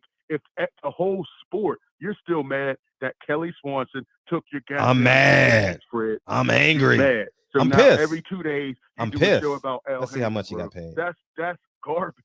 Mark Gasseco. It was a 70-30 split. It was a 70-30 split. You fucked up, man. For just shitting on it. Now you on Floyd. Now the nigga's a stripper. Come on, man. On that card, he might have boots in on his undercard. Get him some shine that he wouldn't have. Take him to another level. Listen, I'm not a Floyd fan. I don't agree with a whole lot of shit. He should have done a whole lot of shit. But if he's able to put some of these young guys on like he should have did instead of giving his platform to Canelo, I'm with that. So I don't know who's going to be on the card with him. But if he takes those young guys, I don't have a problem with it. I'm not going to pay for it. I'm going to stream the shit. Yeah. But just sitting on him, saying he's a stripper, saying he's a thought. You calling a black man a thought? Come on, friend. Man, listen, if you're gonna go on the top of a heliport and dance with your shirt off for a king and a queen, what do you call that shit? Fight. What do you call that shit? Fight. Anytime man, come on. Y'all weird. You weird to me then. So Tyson and Roy Jones, they was starting it out, huh? Well, it was COVID, man. It's different circumstances. It was COVID. It's the same thing. It's the same thing. It's the same thing. Millions of dollars. He putting some young black fighters on. That's what I'm about. Oh man, sitting on Al Haymon. Shit on all Al of them. Haymon. Only. That's some bullshit. The whole sport is fucked up. Okay, so Is the whole sport fucked up? Yes or no, Fred? Yes, it's fucked up. Who do you got heat for every fucking night? Yeah, this is the year of Al Haymon. This is just like I spent a year on Eddie Hearn, just like I spent a year on Bob Arum, just like I spent a year on Kovalev. This is the year of those boys. You did not spend a year on those boys. You didn't? Yes, I didn't. You went out. I saw you challenge them face to face, and I respected. Oh, wait. When's the last time you brought Hickford up? It's only Al Haymon. Well, guess what? To the whole fucking sport. Guess what? I'm not changing. What I'm saying. Guess the what? The whole sport is fucked up. Okay, the whole sport. So pass the blame around. Pass the blame around. Put this heat on one. Yes, so because he lied. Because he conned the most black fighters. Piece of shit. Yeah, he is a piece of shit to me. He is a piece of shit to me. The whole sport is garbage. Yes, he is because so talk shit on the whole sport. No, you do it. No, you do it. You do it. Slave belts. Okay. You don't have heat. You got the platform though. No, you do. You can build one. You can build one. You can sit here and call Clarissa Shields. She's a nasty woman. Calling LDBC. They don't know what the hell is going on. Got them. Charleston White. Charleston White called. Charleston White is another piece. But he called Malcolm X a piece of shit. I didn't say anything. He called Malcolm X a piece of shit. It's an interview. This is an interview, you idiot. You listen, idiot. This is an interview. This is an interview. I'm not supposed to challenge people. You shitted on your brother from the LDBC. Who? He couldn't even come and get a question. Who? He's in here talking shit on all of us. Who? If that's how, that's bullshit. I'm just saying you wasn't doing that shit before, but now it's just. Come in here, shit on all. I'm gonna shit them all. Shit on them all. Shit on all of them. You know what I'm saying? It's falling from the sky. It's like 100 birds. It's like 100 birds. Moving in the wrong fucking direction, and you know it. No. Yeah, that's what you want to do. I'm just saying. Go ahead. I thought, are you even a part of the LDBC anymore? Or no. I've never was a member of the LDBC. I didn't know. I thought you were. So that's why you let them shit. So you're not a part of it. I'm not shit on them. I don't shit on them. I don't have to agree with everybody. What are you talking? Rick Glacier has been here 3 times, shit, and called him all. Has he been here 2 or 3? And you coach. Don't you know he works with Rick Ross? I don't care about Rick Ross. Isn't Rick Ross? Doesn't Rick Ross work with the LDBC? At one point, I heard he was doing something with him. Yeah. So what are you talking about? That's his business partner. You're not making sense. Don't listen. You're moving the goalposts. I'm not on your platform. Shitting on your black brothers. That's what. Who did he shit on? Talk about Rick Ross. You're not making sense, dog. You sound real beta right now. No, you're a hater. You hate on black. I said men. beta. That's your I only care. Rick Glacier. Now Rick Glacier's on here every fucking week. No, but he will be here next week with the Freeway Rick Ross. He will be on here. Oh, shit. He will be here. He will be here with Rick Ross. He will next week. That's good, Fred. But the direction you're going is bullshit, man. Stop letting these white boys come in there shitting on us. I don't know. You can build your platform. Listen, but the white boys you're complaining about, your favorite black fighter is signed to them. I'm complaining about Jason. But listen, you complain about Bob Arum, but Terrence Crawford signed him. You complain about Bob Arum, Shakur Stevenson signed to him. So don't complain to me. Don't complain to me. Complain to them. I don't sign them. I don't sign. I'm signed to me. Hey, can I speak to Fred's boss? Yeah, this is Fred's boss. How you doing? Fuck you mean? I ain't got no boss, nigga. I ain't got no boss. I don't answer to nobody. Nobody.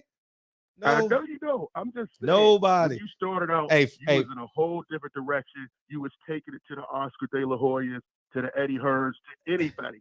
Now it seems like all you got heat is for black people. I've only held black people accountable for the most part. You're going, that's fine. Yep. That's the direction you're going. You're only going heat for brothers. Somebody else is calling in. I mean, you didn't had a lot. You couldn't get it off in 15 minutes, man. God damn. No, I got it off. You're on some bullshit. Okay. That's bullshit. Okay. But Fred, whatever, keep moving in that direction. It's bullshit. Shit on every black person you can. Good job. Pete, thank you. I appreciate you. Yes, sir. Hey. So when Adrian Broner goes sign with let's see, maybe Top Rank, maybe Eddie Hearn, maybe Boxer, maybe y'all gonna be like, man, are y'all gonna wake up then? Are y'all gonna wake up then or no? Next week will be a year Adrian Broner hasn't fought. When Jamal Charlo steps in the ring with Canelo, June, July, August, September. That's one fight in 20 months. He's stepping in the ring with one fight in 20 months against the best fighter in the world. Do you understand? I'm going to repeat. If Jamal Charlo gets the Canelo fight, that will be, he's only had one fight in 20 months, and he's fighting, quote unquote, the pound for pound best fighter in the world. Is he prepared to fight the best fighter in the world? Or not? Or not? Listen. Hit the like button. Hit the like button. Smash the like button. We got 600 people in here. Smash the like button and keep on calling in. Keep on calling in. Because if I change the name to Bob Arum, which I will gladly do if he does. Wait a minute. Time out. Did not get on Bob Arum's ass about the steroid shit. Oh, y'all forgot about that.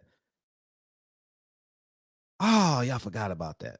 Oh, y'all forgot about that. Didn't I just get on Sean Gibbons? Is Sean Gibbons white or Sean Gibbons black? Did a black man work with a guy who was investigated by the FBI?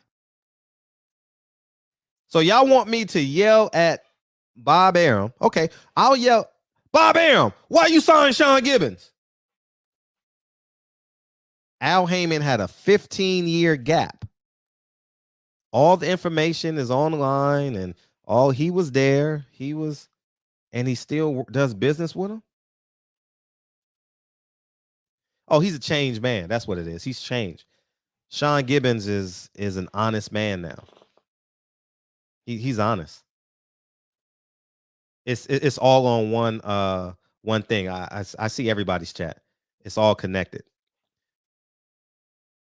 Yeah.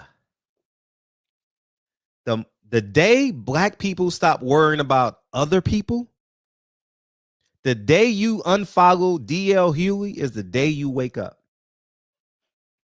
That's when you'll wake up. It ain't no victims in 2022. Oh, I got to put the number. That's why y'all not calling in. Thank you. I apologize. And feel free to beam in. There is no victims in 2022 outside of systemic oppression. Systemic oppression will forever reside in America. Do your part. But when we say, I feel sorry for you, Terrence Crawford. You signed $6 million contract, $4 million contract, $3 million contract, and now you crying racism? Come on, y'all. I ain't with that. So that means I should blame Kelly Swanson as why my platform is unsuccessful, right? It's Kelly Swanson's fault, man. That's why I can't get interviews no more. It's Kelly Swanson. Oh, my YouTube channel's gonna fail now. I can't get a credential now. Oh my God, what am I gonna do?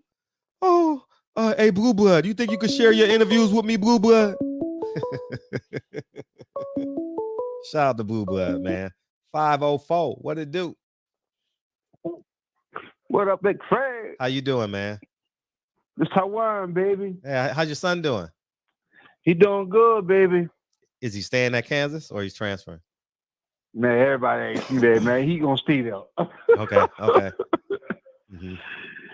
Everybody ain't see that, man. He gonna stay there, man. It's like his class. A lot of them stay there. A lot of freshmen signed with their smiles was there. Mm-hmm. A lot of them staying there. Mm-hmm. And I think they're gonna be good with that good coach, man. I think they're gonna be hands on. Okay. But how you been, man? I've been good, man. It's great to hear your voice. Like it really is. It really is. Good. I appreciate you, man. You gotta connect with the New Orleans people, man. You mess with Master P. Facts. And you're a good trainer. We hear down here about you, man. Mm-hmm. You know my cousin Tevis, all them who played in D1 at Bella and all that. Oh, that's what's up. Yeah, man. You all right, dude, huh, man? Yeah, thank you for asking. I'm super. That's good, man. I'm glad that you got over the situation you was over with, man. The COVID thing, man. Mm-hmm. That's a beautiful thing, man. Yeah.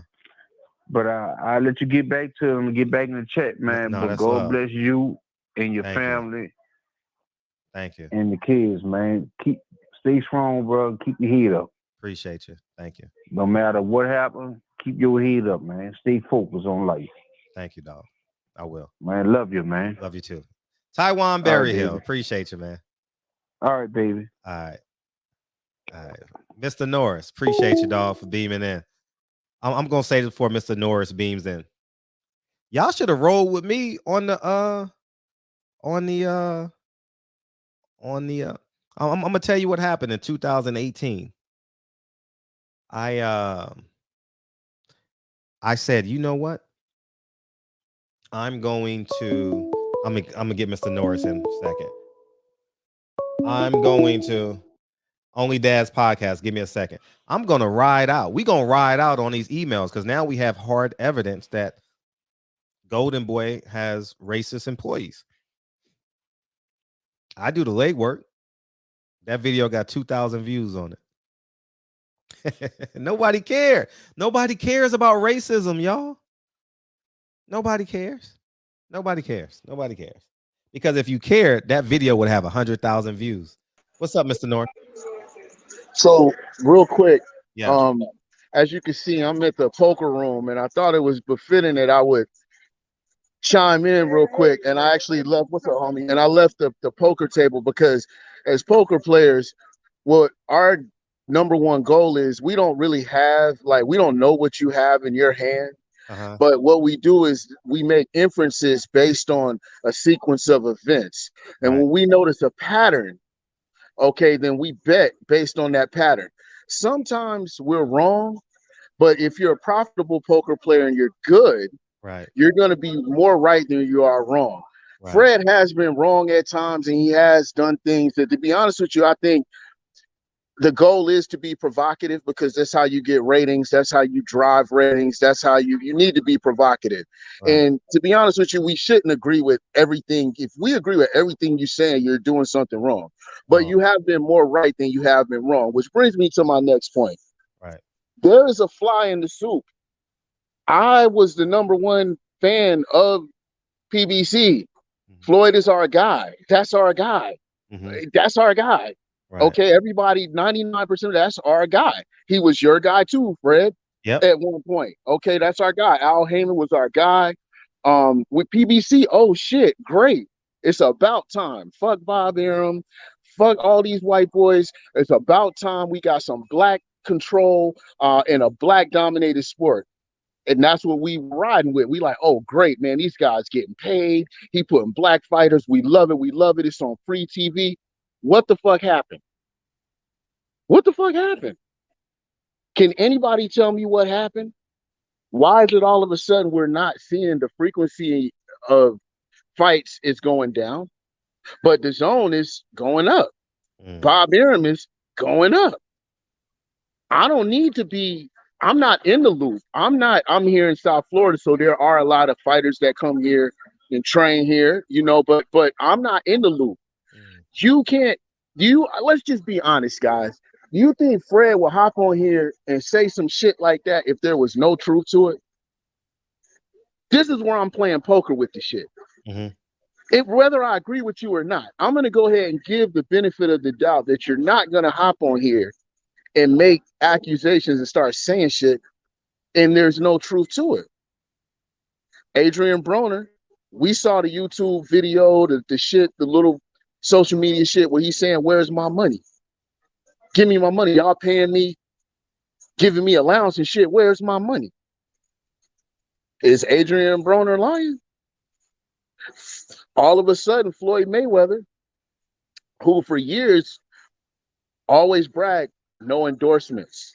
I don't wear Nikes. I don't do this. I don't do endorsements. I don't do commercials. I don't need to do that shit. I invested my money real good. I got some smart people on my team. I invested my money real good. I don't have to do that. Now, all of a sudden, my man is doing I mean, listen, I'm not knocking anybody getting their money, but I'm playing poker with the shit. Something don't look right. So, you know, I mean, I'm not hopping on to ride your jock, Fred, but at some point I gotta say, like, shit, I want to know what's going on. I want to know what's going on. How why was Gary Russell in the ring that night? Why was he in the ring? Why was he in the ring? When I heard him say, first off, no fighter is gonna come before a fight and tell you he has an injury. What fighter is gonna come on about to fight and say, just so y'all know, I got an injury, I'm injured? I put two and two together and said, oh shit. He telling you, like, man, I really don't want to. Man, they making me do this shit, y'all. I'm just telling you, I'm going in there, but that's what he was saying. He telling you, man, they making me do this shit, y'all. That's they what making me do this shit, bro. And then when they asked him at the end of the fight, what, I don't want to make no excuses. I'm a true champion. His father there in the wheelchair. His father was supposed to get fucking surgery. Life depending on his surgery. And his father there. Y'all don't know how to put two and two together and see. It's a sad day. Something ain't right over at the PBC. Something is not right. I don't know if you're telling the truth, Fred. But again, I'm a poker player. And my job when I'm playing poker is to put shit where it don't fit, to take notice patterns, pattern recognition, and use context clues and say, oh shit, I'm a bet on that because the last time you did this, but you're not doing this anymore. Now you're doing this. So therefore, I think that. And I'm gonna make a bet on that. So I'm gonna bet with you on this one, Fred. So we're gonna see what's going on. And other than that, man, I'm getting back to this poker table, man. Pocket Ace is coming on your next. Hey man, Pocket Ace is coming. Hey, they are an 80% chance of winning. 80%. You know what I'm saying? So all right, my brother. Peace, man. Thank you, dog. Man. Yep. Y'all better listen to Mr. Norris. Listen, let me tell you something. All right, we're gonna make this make sense. Since he said context clues and being pragmatic, listen. March 3rd, 2016 or 17. March 3rd, 2017, March 5th. There was a fight on CBS. I'm gonna repeat. There was a fight on CBS. It was I actually interviewed Sean Porter after that interview, you know, with I watched I'm in my high-rise condo watching the fight. Who watched that fight with me? She works for I'm drawing a blank on her name because I ain't seen her in a long time. What's her name? She works for Ring TV. God, what's her name? She just had a baby. She came over and you know, I'm in my high-rise condo, got a view of the city. I had a little fight party, you know, having a great time. It was a fight on CBS. You remember that fight? I don't know why I didn't go, but Danny Garcia versus who? Keith Thurman. For what? For free? I'm going to repeat. I'm going to give y'all the optics. I'm in my high-rise $1 million condo that I own, looking over all of Los Angeles. Had a fight party. I think the guy from Behind the Gloves was there. Cynthia Conte, she was there. I had chicken, you know what I mean? Whole bunch of food laid out. We having a good time. And I'm watching the fight. And we actually did an interview with Sean Porter and Kenny Porter that night. And with Cynthia Conte. And it was Danny Garcia versus Keith Thurman. And that was for what? For free? For free on CBS. 4 years later, I repeat, 4 years later, Mario Barrios versus Keith Thurman on pay-per-view, literally 4 months apart. Come on, y'all. Are we seriously going to fall for the banana in the tailpipe? We seriously don't think something is up. We seriously don't think something is up. Keith Thurman, and you still got to deal with Showtime. Showtime is a subsidy of what? Viacom, which owns their parent channel is what? CBS. They still got the deal. Y'all don't see it? Y'all don't see it?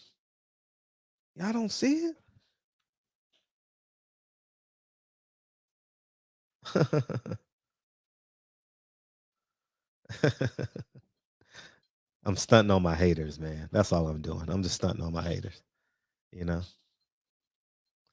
And but what year did Danny Garcia? Because it's literally to the date. It's just 1 month from the date. So because I want y'all to fully understand what the hell is really going on. We're gonna bring it home tonight. We're gonna bring it home tonight, man. You know what I mean? I'm not going to the UAE to box for a king. Danny Garcia versus Keith Thurman. They never fought twice. Why it says Danny Garcia? March 4th, 2017, dog. March 4th, 2017. I thought it was March 5th. March 4th, 2017. 5 years to the date. 1 month short of 5 years to the date. It went from free to pay-per-view. A tune-up is on pay-per-view. It was a unification fight. Keith Thurman was undefeated. Danny Garcia was hot as fish grease at Barclay. And now, Gary Russell, instead of fighting at the MGM, he got to go to where? He got to go to Atlantic City. And there's no fights at Barclay. Now we got to do it at the Prudential Center, which is great if you're flying into Newark. If you fly into Newark, the Prudential Center is perfect because it's a train that lets you off right there. You can just walk right into the Prudential Center. So from that perspective, it's perfect. You literally can fly in for the fight and literally fly out and not need a car, not need anything.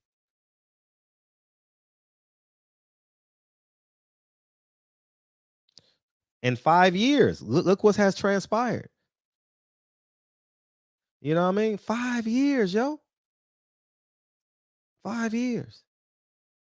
You're not connected, Jerome. Oh, let me open up the phone lines. I'm sorry. Woo, I almost fucked up. Almost hit the wrong button. Go ahead and call in, guys. Jerome, you're not connected. So this might be Al Haymon. And before we move forward, I want to say I love the brothers in the LDBC. Love them to death. Love them. We do, But I have the right to disagree. Shit, I'm not. We all ain't robots and shit where we act the same. We ain't got no brain. What's up, 267? What's going on, Fred? How you feel, man? Do I owe you any money? Say it again. Do I owe you any money? What's up, man? No. Unfortunately, I'm not one of those guys that owe no money. All right, good. Oh, man. Thank God, because I was about to give it up. Yeah, I'm calling from Philadelphia. I know. My name is Fahim. I'm an avid listener. Thank I you. respect your mind. I'm going to say that first and foremost. Now, go ahead and disagree with me. Don't preface the shit. Disagree. No, listen. Listen. It ain't just that I'm disagreeing with you because I'm being educated. And sometimes, and when you're being educated, as an educator, sometimes y'all meet the rubber meets the road. Now, my thing is this. I'm going to go back to the Wilder fight. I've been doing some research for a while, and I'm still haven't found it, nor have I found nobody that can help me with this problem I'm having. Now, walk with me a little bit. I'm going to keep it brief, but just walk a little bit with me. Okay. Prior to July 4th, Fury was getting in the ring with the Lions. the Jared Andersons. We was watching the black guys, the split lips that he was calling cold sores and all that, right? They was whooping on his ass. Mm-hmm. Now they hit us with they hit us with the COVID. Right. So once they hit us with the COVID, he's coming up with, he's at the bar, he's at the car dealerships, he's out and about having a great time. No footage of him training, no footage of him sparring, no footage at all. Now, I'm trying to figure out. All right, and I got one more thing. They did the interview with Sugar Hill. They asked Sugar Hill what was his biggest improvement through this camp. Sugar Hill answer was the power. He got such power now. So how do you come from pillow fist to power after we caught you cheating on numerous occasions with the sparring guy with the 5-pound aid weights and all that, with the taking all the shit out the gloves? Now you got all this power. I can't find nothing to say that he did no training. Now I'm not going to say what I know about the humanoids, but it looked like he was fighting a robot. If you ask me, why can't I find no type of nothing? I'm talking about I can't find nothing after July 24th that he did no real training. Even on the day of the fight, he was in the background instead of warming up. His fat ass is laying down watching the pre-fight. So I'm not really understanding. Did we see him fight a humanoid? Was that a person he was fighting? Because we know Fury ain't never knocked nothing out. He ain't never knocked nothing out. So now all of a sudden he knocked the king out? Bomb Squad? And he go toe-to-toe with Bomb Squad? Toe-to-toe. He get up and go toe-to-toe with Bomb Squad? I'm confused.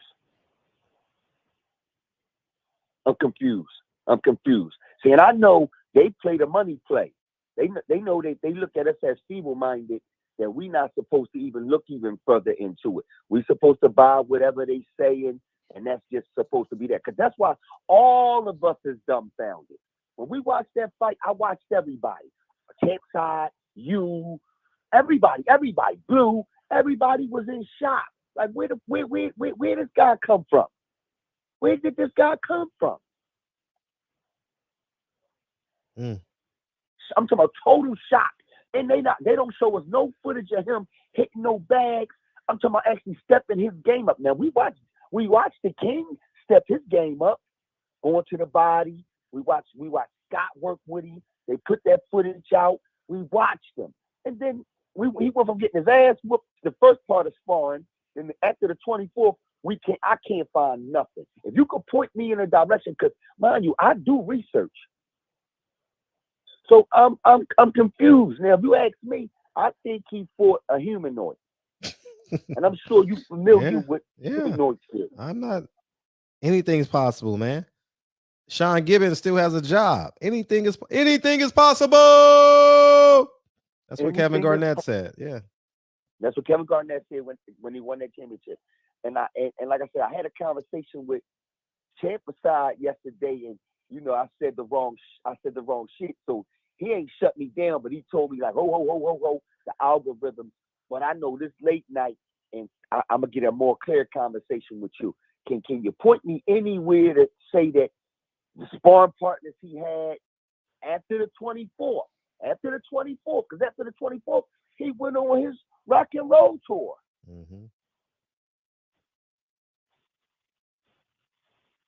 I don't know. That's a question for Jared Hurd and Efe. Right, because again, he can't go from pillow fist to Deontay Wilder himself with the big right hand. Now he got the fucking big right hand. Right. Where the fuck he get the big right hand from? Right. And Wilder broke his hand on this nigga face. So I'm just asking, Fred, if you get some type of information, like I say, I'll post it for sure. I'm a vivid watcher. I'm a fan I'm with you. I'm with the LDB. I'm with those my everything brothers. outcome. Yeah. You know what you should do? You should produce a first 48 on Tyson Fury. Okay. I mean, because I'm coming up short after the 24th. It's all rock and roll, buying cars on yachts. And then when they said something to him about the split lip, he said, "Oh no, I got a cold sore." What? He wouldn't even eat the Try Jesus.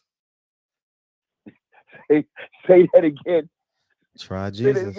Try Jesus. Try Jesus. Yeah. Jesus. Miguel. Miguel. Yeah, Miguel. Try Miguel. Okay. I mean, if that's where you're gonna send me at, because I know that you are an educated mind. Oh Jesus! And you know what's going on. You trying to steal another 2 minutes? Look at you, nigga, trying to steal 2 more minutes. You said I don't even want the 2 minutes. I just want the answer. I don't even want the 2 minutes. You can edit the 2 minutes out. Yeshua. I just want to know. Like I say, within my research, I haven't felt a sparring partner. I haven't felt a. Yeah, we'll get Big Baby Anderson on. I had his phone number, man, but I put it in wrong, dog. I put it in wrong, and I'll get it somehow. I'll get it again somehow. Okay. All right. Okay. And well, and you can ask him. Keep your foot on their ass. I will. Keep your foot on their neck. I will. The other foot in their ass. Damn, niggas leaving, dog. You kicking niggas out.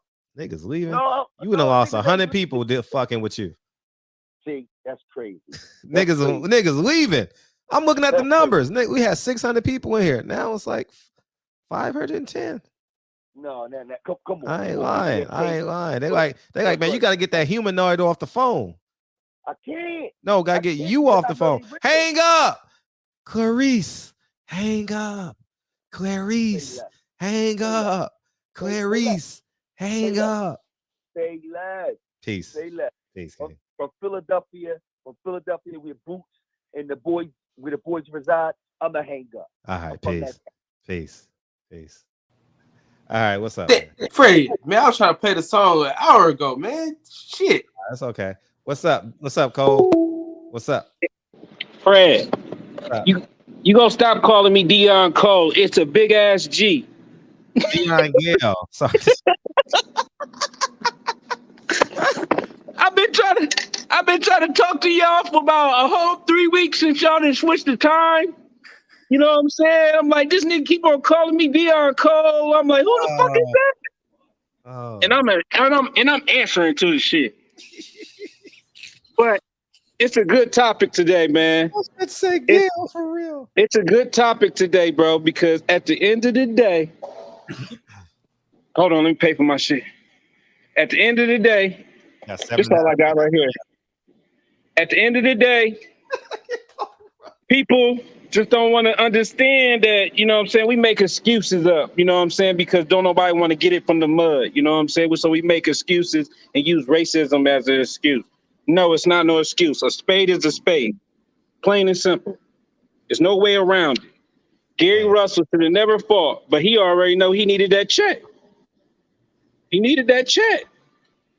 And then the common sense part is like where us as black people, we just don't have no common sense. We can be led anywhere. And as long as it say, Dolce Gabbana, you believe that person got money. That man, he lying. He saved that outfit for a whole year. He ain't got no Dolce Gabbana money like that, man. He got an outfit for a whole year. You know what I'm saying? But it's crazy, man, how they coming at you, man. But you only telling the truth. You know what I'm saying? And I'm just sitting back listening to her like, man, y'all can't even get mad because all he doing is just spotlighting shit. And as a man, you should already know there's something fishy going on. Gary Russell made $500,000. I need to send it. I'm gonna email it so I can send it so y'all can see it. And Kyle, I ain't forgot about you. I meant to tell you about yourself because I couldn't get in the chime. Bro, you would still go root for the Charlos and he told you about your broke ass? I didn't I never said that, brother. I said I'm not gonna pray for a nigga downfall, I know you ain't gonna pray for a nigga downfall, but listen to me though. Listen to me though. I spent over $300 on Charlo gear, and I have none of it at my house. What you do with it? You donate it or you burn it? Got rid of it. I couldn't burn it because I just couldn't allow myself to look like the white people that burn LeBron James jerseys. So I said, I'm gonna just. I couldn't look like that, man. You know. I feel you. So I sold it. Man, this new time I ain't gonna never get on, man, because I only got 10 minutes. We be on for a long time though. It's not like we just get right off. Now we getting off. Now we got 4 minutes, nigga. Hurry up, nigga. Get off the phone. Hey, shut up. I got 4 minutes. Get it right. Hey, you should have brushed your last nigga off, Fred. I tried to. The nigga. That nigga bring up Tyson Fury versus Deontay Wilder. Come on, man. Hey, Fred, you ain't lying, man, because Floyd said that a long time ago. I made great investments. I would never do this. I would never do that. Now this nigga everywhere. Like, goddamn, nigga. That nigga's a walking infomercial. You said you had an $18 million watch, but you doing commercials now. Well, that don't make sense. None. It's just not making sense, bro. And 500,000, that's horrible, bro. That's horrible. I don't know what that means. I got to get the explanation from it. I'll contact PBC tomorrow. Like Al Haymon got people that work for him that don't like him. They be like, Fred, this is what this means. This is what this means. This is A. This is B. Where is the pay-per-view number? Where the pay-per-view come from? 1 million. That's what I don't understand. Showtime. See, I want to get confirmation on what the second column says. You know what I mean? So before I'll do a video on it once I get the information. I just want to be. I don't want to pretend I know what it is. You know, I'm going. And then the sad part about it, like too, man. Like I heard that one brother trying to defend Al Haymon. What can you say Al Haymon has did good? What can you say? The man said we was gonna get free boxing. We ain't got nothing free. Come on, man. Everybody he's not just beating the black man down. He's just beating the black man that try to play us and use us as our skin color. That's all it is. That's all it is. And this kind of stuff happens in prison, man. Like you follow the wrong crowds and stuff just because that's a black man. You stupid as hell. You going to the hole for following that black man. You know what I'm saying? Yeah, a $1 million including pay-per-view bonus, 350 including. I don't know what that means, so I'll find out by the morning. And what's up with Kyle? What's up with the Devin Haney? We gonna get the Haney fight or what? You heard anything? Hell no. Listen, y'all don't fucking listen, man. He ain't fighting Devin Haney, bro. So who would he fight? He gonna fight anybody but Devin Haney. Hell, he could fight me or you and get the same amount of money. Man, he already know. Once he get all this little lackluster and stardom and stuff, he already know his next fight ain't nobody gonna even care about Kambosos. You know what I'm saying? Listen, like he can hold them belts as long as he can. I told y'all Devin Haney wasn't getting that fight after he won the fight. I knew he wasn't. Yeah. Y'all niggas bought that dream. I didn't buy it. And I ain't gonna buy it until I see it signed, sealed, and delivered. And I just don't see it happening, bro. And then look, and then Charlo supposedly about to get the Canelo fight. Man, he looked horrible in his last fight. You think he about to really do something with Canelo? No, he's had one fight in 20 months, dog. After serving horrible. Yeah, he's had one fight. He about to get mollywopped. Canelo He gonna have looked horrible, and ain't none of his opponents ever beat his body up like Canelo about to do. Man. I just don't listen. This is what I don't understand. Nobody seemed to learn from like the last nigga. You know, inactivity is a motherfucker. You know? Yeah. Hey, what if Charlo start talking to Canelo in the ring? He gonna learn Spanish. He gonna learn Spanish for this fight. Isn't that a prerequisite for Canelo? You got to learn Spanish. And the sad part about it is Charlo will sell his soul for $12 million. He wouldn't even care. I'm rich. I'm rich. You know what I'm saying? But Canelo go try to knock his head off his shoulders for that $12 million. Man, I sure wish Jared Hurd, man.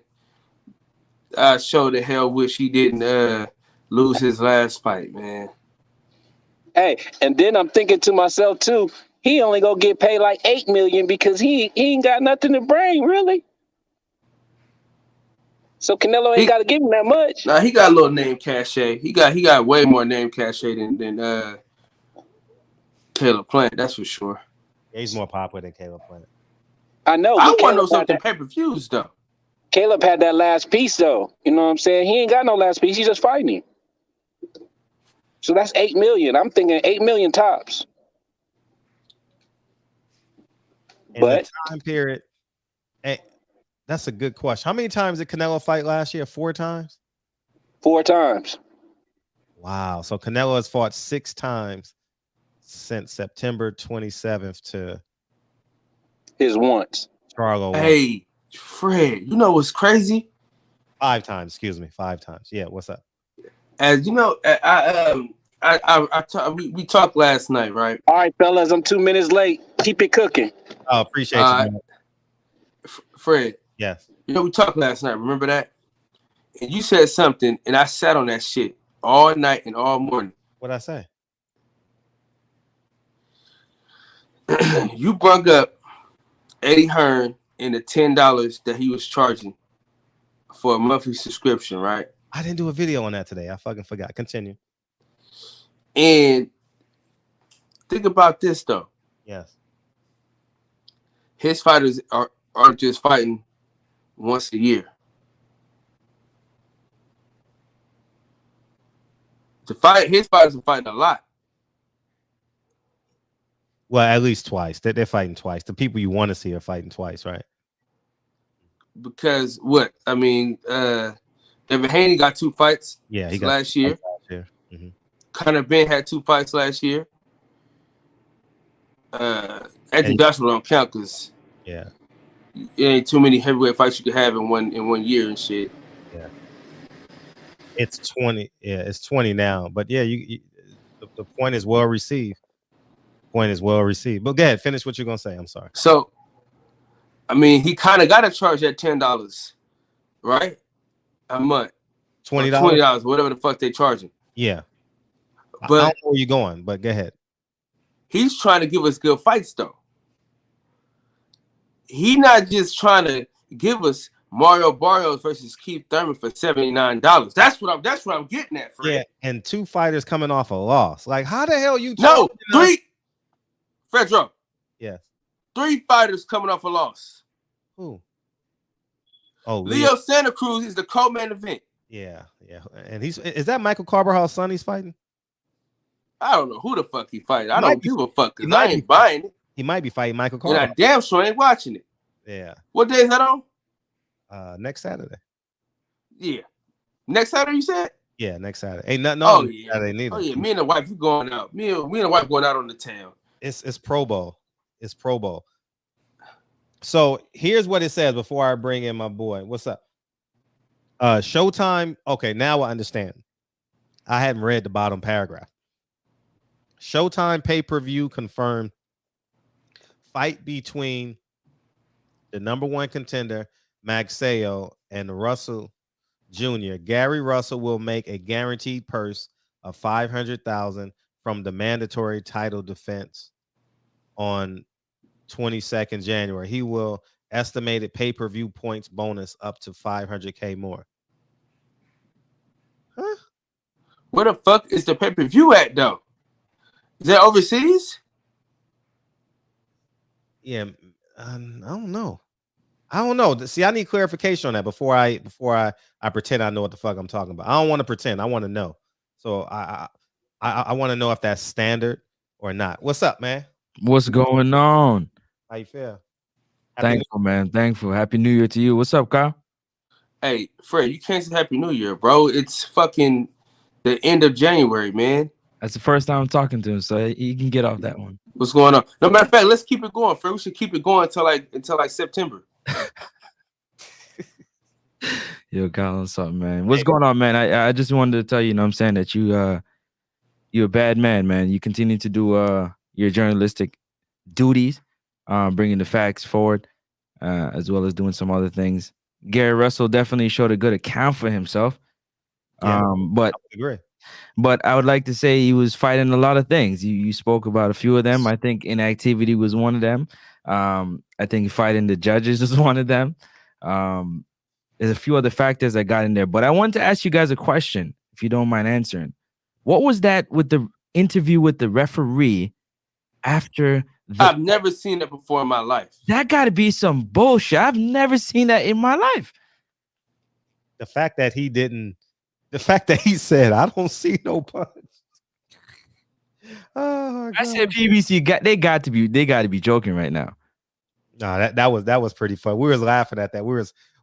We were cleaning the place up today, and had a vacancy, so we're cleaning it up and shit. And we just started busting up laughing. I was like, if I commit a crime, I want that ref. That ref. I ain't shit. And he was hammering him. Too. He was like, "You said, you better see something I don't see because I don't see it." I see it. And then he hit Jim Gray with the towel because he all nervous and shit. Hey, then Jim Gray hit the nigga in the face with the microphone. Oh my God. But yo, that's amazing though. I'm surprised it's not a meme by now. But good. For real, like I think boxing ain't big enough, man. Yeah, they didn't. Like it just kind of went by. Like, did we really just see an interview with the referee right after the fight? And he's like, I ain't seen nothing. Yes. You're breaking down some stuff about the PBC, and I wanted to ask you guys another question. The WBC title you would say is the most coveted title in boxing, correct or incorrect? It's the most popular in terms of status, in terms of like everybody would love to get their hands on the WBC title. So why was it so hard for somebody to want the WBC featherweight title? Well, they got it.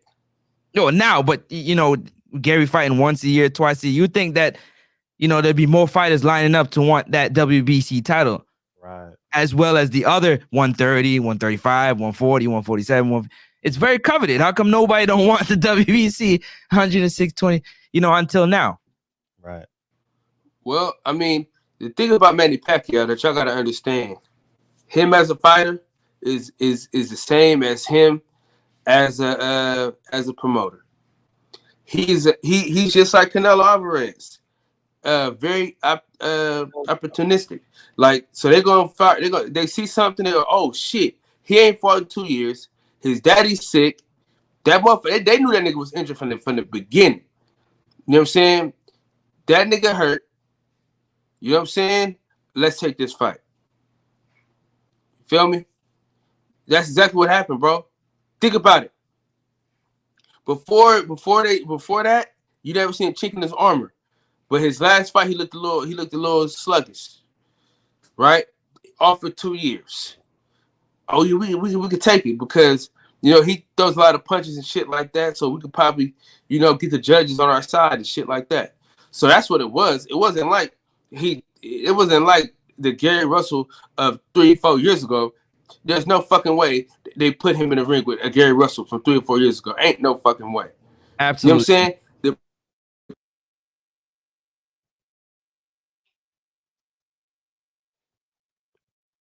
It's on you. I don't care.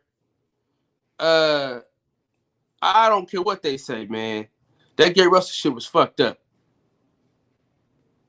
Definitely. One of the things that I thought about, Gary Russell kind of warmed up like an old car, but once he got going. Old cars, all reliable. Take him a while, first few rounds, get it out. But once he started to get that little Manny Pacquiao double stutter, he's like, oh, I got him. It don't matter what he do, he can't touch me. Right. With one hand. Yeah. One hand. We talking about he's throwing 4 punches with the same hand and not getting touched. We talking about Martin McSay was supposed to be the big puncher. At the time, 23 victories, 16 knockouts. Right. The bigger fighter. He didn't even buzz him or drop him. And he just gave the champion's belt away. You guys agree with that? Yeah. You got to beat the champion, man, in my opinion. Where was the clear? You gotta beat the champion, bro. Him beating and the motherfucker had one arm. Like, if you can't show dominance with a motherfucker with one arm, you don't deserve to win that fight, bro. You got it, bro. Nigga had one hand. He had one hand literally tied behind his back. You got hit with the same punch, nigga. He hit the nigga with a combination. He hasn't fought in 2 years. Yeah. You on mute still.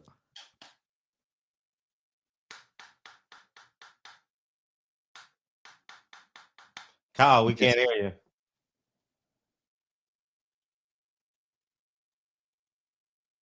We didn't hear what you say. Anyways, yeah. There you go. Yeah. So, yeah, I just want to say also the Sean Gibbons did some homework on it. You're not far off from what you're talking about. If you do your homework and do your facts, it'll take you no time to fix. Now, first of all, if you watch the weigh-ins before it got to Gary Russell and Mayweather, they was constantly fidgeting with the scale. Really? They was touching the scale. Go back and watch it. If they're touching the scale, they get off the scale. They're redoing the scale. It's like, why you keep touching it? Who was touching it? Who was touching it? Sean Gibbons or the person that was running the show in Atlantic City. Okay. You know, so I was wondering, like, it was kind of weird to me because you pick up on things like that. Well, I do at least. I'm wondering what's going on. Like, they keep messing with the scale anytime I watch it. So, and it's a digital scale, so you know how that goes. Yeah. You can wave that any way you really know if you know what you're doing. Right. Stand too close to it, it takes a few pounds, whatever the case may be. So I just want to tell you, man, I don't come on much often because, we grinding, but I appreciate what you're doing. Continue. Hey, listen, I'm going to hit you on the back end. Got some stuff I want to talk to you about, but hopefully I can help. Minds think alike. Appreciate you. Big up to everybody in the chat. You already know what it is, man. Francis from the weigh-in. Huh? Tell them to go to subscribe. Definitely, man. Go to the weigh-in. Go to the weigh-in. It's right there on the screen and subscribe. Appreciate y'all. And we'll talk, man. Be good. But listen, they're doing these fighters dirty. You're looking at it. Paco tweeted a few weeks ago to Dan Rafael and a few other journalists. Wouldn't it be nice to have Lomachenko in Australia for $75,000? That tweet went unnoticed. It did? Go to Paco's personal. Paco from the WBA? I'm trying to WBO. WBO. Yeah. Go and check it on his personal page. It's in Spanish, so you got to translate it, but he sent a message. Wouldn't it be nice to see Lomachenko? He's not even a champion. Wait a minute. So those type of things was going on, but you gotta keep your ears low and pay attention because they try to slide those tweets by, you know what I mean? Even with this Jen and Beak out of nowhere, mandatory, like, the stuff like that's happening. You got to watch those things. You know what I mean? WBA just ordered Rolly Romero to take on Gervonta Tank Davis. They ordered it for the second time. You know what I mean? They got 30 days to make that fight. Or it's going to purse bid. But yeah, check that out. I'm talking about right after the fight. Right after Cambosos and Tio fought. That tweet didn't come out not too long after. I'm looking for this shit. You can post it up? Yeah. I'll do it in a second. Yes, sir. I'll have Mex come and translate it if you don't mind, Mex. Yeah. It should be able to hit that translate button on the screen and you should be fine with it. But it's gonna be a little far down because he tweeting and whatnot. He tweets a lot. Eh? He tweets a fair amount. Oh, okay. If not, I'll send it to you. But yeah, you guys be good, man. Appreciate it. Everybody in the chat, y'all be good. Peace out. Man, I'm never gonna find this shit in Spanish. I'm gonna send it to you. All right. Thank you. All right, thank you. Peace. This is gonna be headline news tomorrow. Hey, Bill about to go have some fun with this tweet. Hey. Appreciate you, Francis. Thank you, dog. Thanks for coming in. Thanks for staying up late with y'all on the East Coast. Thank you for staying up. We staying up. What's up, man? Appreciate the support too, dog. It does not go unnoticed. Thanks. Fred, what's going on, brother? Kyle, what's going on? Shout out to Kyle for yesterday. He gave me another individual. I ain't gonna call no names or anything, but he gave us a opportunity. He said, "I'm going to sleep, but y'all can cook on the channel." So shout out to Kyle for that. You feel me? But wanted to hop on real quick and I want to make it known, man. First off, Fred, appreciate everything you doing, bro, because the stuff you speaking on is what's the most important things in boxing. Right. What you have started speaking on is the boxing politicians. And I told myself this in 2020, anytime I get on anybody chat, anybody panel, whatever, that's what I want to talk about is the politicians in boxing. You feel me? And I think I was listening to what you were talking about with Al Haymon and how you were saying, hey, yeah, we rock with Al Haymon from the beginning because he was black, but at the same time, he doing the same thing everybody else is doing. You know what I'm saying? And that's a fact. It's so crazy to me how the boxing politicians have taken over the sport in such a way that they one thing you were bringing up, Fred, once again, how you see these PBC fighters, individuals fighting once a year, individuals fighting once every 2 years. You know what I'm saying? They not getting the fights that they wanted or that they need to be in. And it seemed like Al done ran off with the bag. That's what it is. That's what it seems like. He done definitely You know? ran. Well, definitely. And so my thing is this: I ain't no Bob Arum fan. You know what I'm saying? But at the same time, Bob Arum speak the truth. He tell you what's on his mind. You know how to deal with him because he honest. He's very honest about what he thinking, and what he says is exactly what he goes and does. You know what I'm saying? So I can respect the individual like that. I don't have to agree with you, but I can respect that. Al Haymon, on the other hand, I hate to say it this way, and I always say I hate to say it. I don't hate to say it. Let me take that back. I don't hate to say it. What I do hate to have to come at my own kind, my fellow black brothers, but at the same time, we got to call a spade a spade. I'm not no fanboy of anything. I love the sport of boxing, and just looking at the way Al. The boxing politicians, that's what I'm going with. The Rick Glaciers of the world, all of them, the way that they are attacking the sport right now. And yeah, I do think that there are certain fighters out there that have some sneaky ways about themselves, but the majority of the fighters are getting screwed. A lot of individuals I heard over the last few days, well, why did Gary Russell, why didn't he pull out the fight? The nigga needed the check. He needed the check. You know what I'm saying? He ain't fought in 2 years. Go ahead. Hey, ringside. It's always easy for a nigga to count somebody else's pockets. Facts. You know what I'm saying? Nigga, hey, niggas always talk about, man, y'all wouldn't walk away from $500, let alone 500,000. You think I only that 500,000, nigga? Bro, and for an individual who based his life, his career, his money maker is boxing, and for him not to have a fight in 2 years, yeah, he want to get in the ring. Regardless, he want to get in the ring. I was listening earlier to my boy Keon, Everything Boxing, and he had Batman on there, and Batman was like, shit. Hell, the nigga ain't fought in 2 years. He want that check. You know what I'm saying? He need that check. And I can't be mad at that. You feel me? But what I am mad at is the boxing politicians, how they've set things up.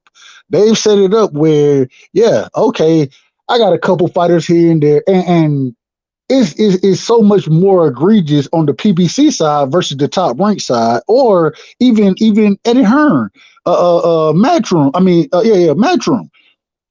It's so much more egregious on the PBC side because look at Shakur, look at Big Baby Anderson. These individuals, they fighting 3-4 times a year. You know what I mean? Whereas, hell, I don't know the last time I done seen 3 cars in a month for PBC. When you tell me the last time you seen 3 cars in a month for PBC, I can't tell you when the last time I seen that. And bro, we just got to start calling a spade, and we need to be holding these individuals accountable. It's only so much we can do as fans. I understand that, but at the same time, let's stop saying because what I've seen on Fred on your channel, the politicians come in and what's the first thing they say?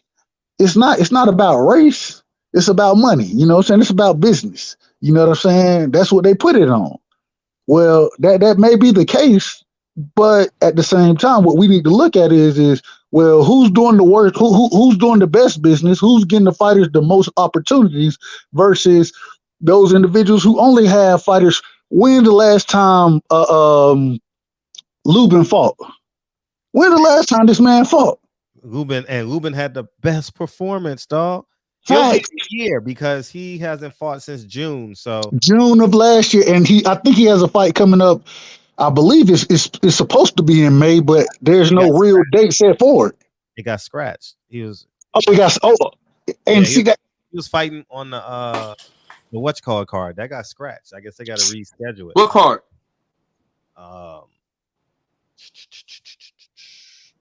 Yes, what the Benavidez family said. March. They're supposed to fight in March in Arizona. What happened to that? They got what's called fight May 19th now. Kyle, I hate to say it this way. I hate to say it, and I don't mean to cut you off, Fred. This is your channel, so I don't mean to cut you off, bro. But it don't even matter why it got scratched. The problem is it got scratched. Look at all these fighters who are out here looking to fight, but they're not getting the fights. It's embarrassing, and the reason it's embarrassing is because when Al Haymon came in, I was like, "Oh, we got a brother in? Oh yeah, he definitely gonna make it. He gonna make it work for us." Right, going hard.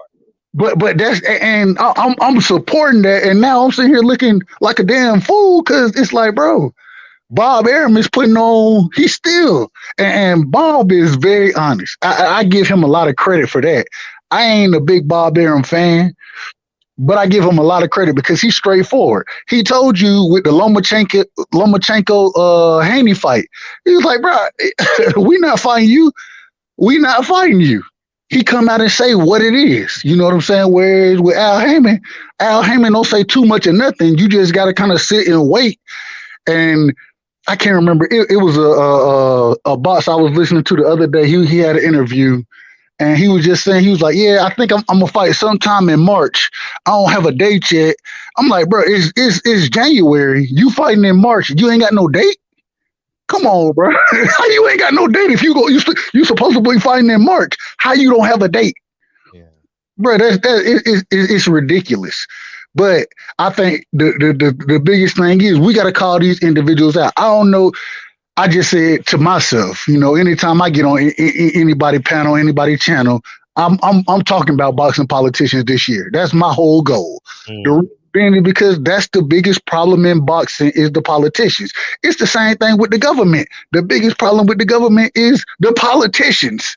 You know what I'm saying? And these individuals who aren't held accountable, who can do more or less what they want to do and benefit how they feel or to pass or do whatever benefits themselves. It's not about the fighters. It's not about the fans. It's not about the sport. It's about how can I maximize my dollar. It's disgraceful. And I just think we got to start calling this shit out every chance we get. Appreciate you giving me the opportunity for it. Actually, I looked at your interview yesterday. You had a Champ Side hoodie on.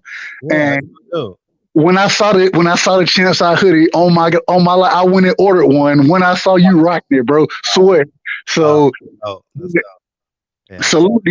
salute to both of y'all, man. Keep doing y'all thing. Appreciate y'all giving me the opportunity to speak tonight, and I appreciate you, Fred, calling out these boxing politicians because that's the worst thing that's going on with boxing right now.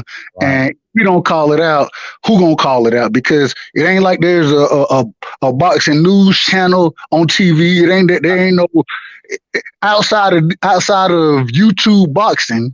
You know what I'm saying? There's nobody else in the U.S., I'm gonna say, who can hold these people accountable. So I appreciate you, Fred, trying to at least putting it out there, bringing these individuals on, bringing the Rick Glaciers, the Serafino, the Serafina, right? The Serafinas of the world, bringing these people on and asking them the tough questions. Mm-hmm. Hey, you may not always get the answers you're looking for, but you ask the tough questions and you allow for them to elaborate. And I appreciate that, bro, because who else gonna do it? Who else gonna fucking do it if you don't do it? And I appreciate that. So salute to you.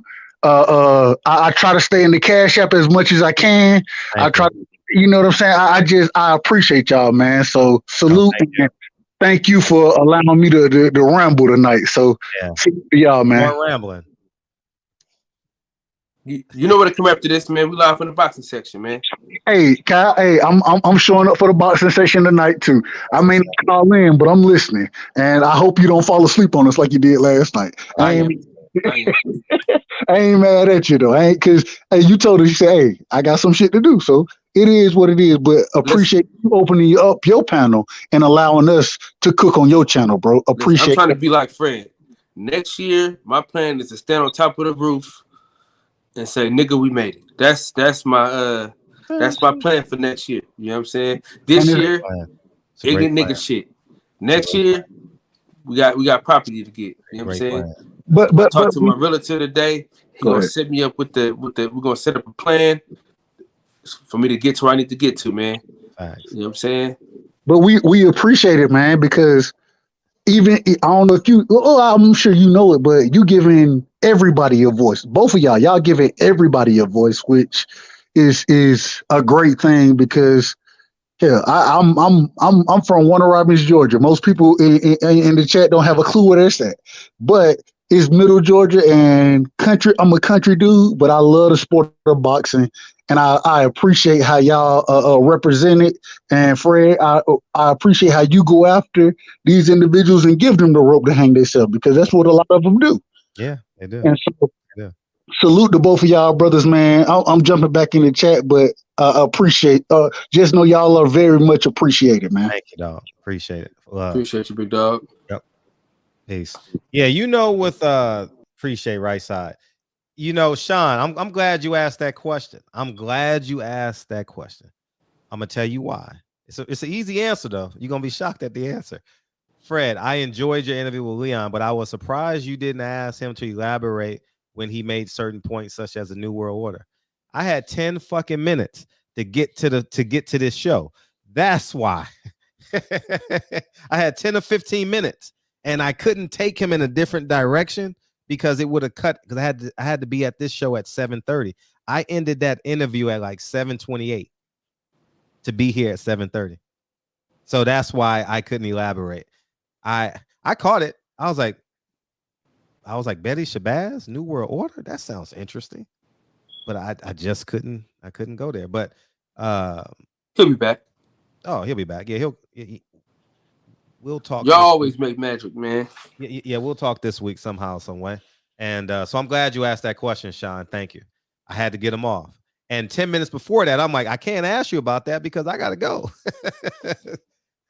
Yeah, man. Thank you, Sean, for asking that question. I'm very interested in that as well. Yeah, man. I think people have their own interview style. Like, I don't really get on people how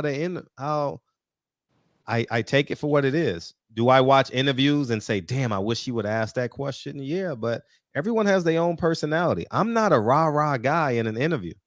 I'm just not. And I don't challenge people with the tone in my voice. I challenge them with intellect. Like and sometimes, a lot of times, I want people to say they hate certain people.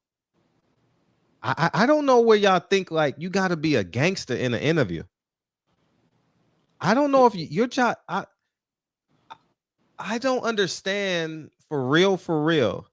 When you interview someone, it's to get their truth. It's not to defend your truth. That's a debate. Oh, you should have defended Carissa Shield. I have defended her in real life. And she still don't fuck with you, Fred. I defended her in real life. He ran up on that nigga at an event. Steve And Kim is the nigga he ran up on. And Sergey Kovalev. I didn't run up on Sergey though, but I did ask him the question about the disrespect to Carissa Shield. This is an interview. I don't have to defend my I don't defend what I believe in an interview. Listen, I'm gonna tell you something. If a person is defending what they believe in an interview, they're not a great interviewer, in my opinion. They can still be a good interviewer. They can still get information, but I'm not defending my truth when I'm interviewing somebody. Charleston White said, fuck Malcolm X. And I'm sitting there like, what do you want me to do? I think I kind of laughed a little bit. And I think it was like a mechanism for me to calm down. Like, oh, what the fuck you mean? Fuck Malcolm X. That's his truth. Fuck Malcolm X.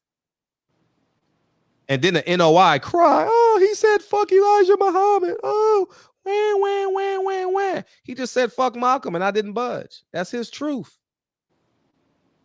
That's his truth. Let him tell his truth. You don't hear people interview. Why did you kill that person?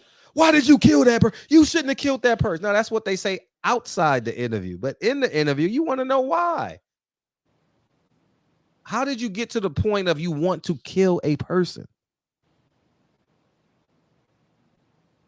You know, I just that's my style. Some people may say it's weak, and I'm comfortable with it.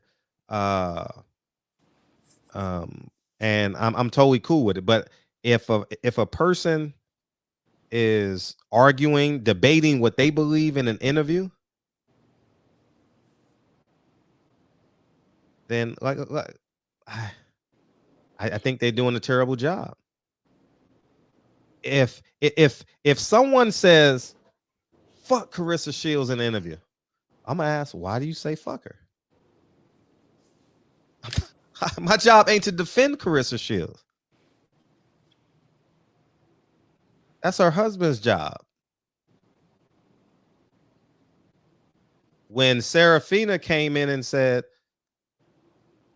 because some of us don't like Rick Glazier, so we just let it pass, right? She said he is basically a fraud. No one said, why you didn't defend Rick Glazier? Right? You see the levels of. Well, in the words of the great philosopher Frederick S. Hawthorne, select morality. Yes. Yeah. Hey, that word almost ate you up. What word did you say like 10 minutes ago? And you was like, oh shit, I gotta finish the word. I think it was shit. I forgot what it was. I caught that shit. I was like, that word about almost ate you up. Yeah, almost don't count. Horseshoes and hand grenades, baby. You made it though. You made it. Yeah. Took me a while. Yeah. It was like but yeah, man. Like, okay, for example, when what's the guy's name? Super bad? No, not super bad. What's his name? Not Bread Man. What's the other trainer? Sugar Cane? No, what's his name? Sugar Hill. I said Sugar Cane. Oh shit. Okay. Yeah. When and shout out to Tay Jones. It's his birthday. Oh shit, that's what I was gonna say. That's what I was gonna say, but my shit kept cutting out. Okay. But yeah, man, happy birthday to my dog Tay Jones, man. Birthday Tay Jones, for sure. When Tay Jones was going at Sugar Hill, y'all didn't say, Fred, you gotta defend Sugar Hill. You know what I did? I just sat here.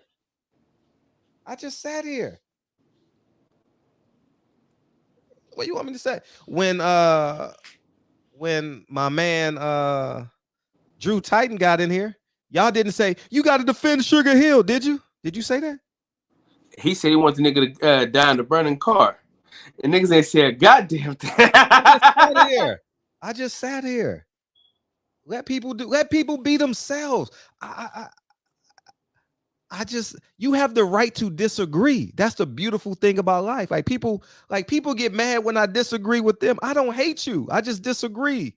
And Fred always has a strong opinion. I don't budge. If I say I disagree, I disagree. And I could be wrong.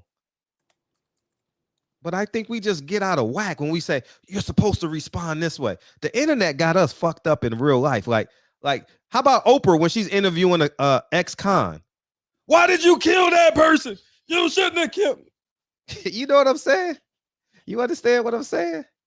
So at the end of the day, man, I think that we got to let people be themselves, man. Let people. Fred ain't that what like I said, Wesley Muhammad was a build-up for years, man. He called. He's just a liar, man. He's just a liar to me. I wish that interview could have been in person. I don't want to fight the man, but I think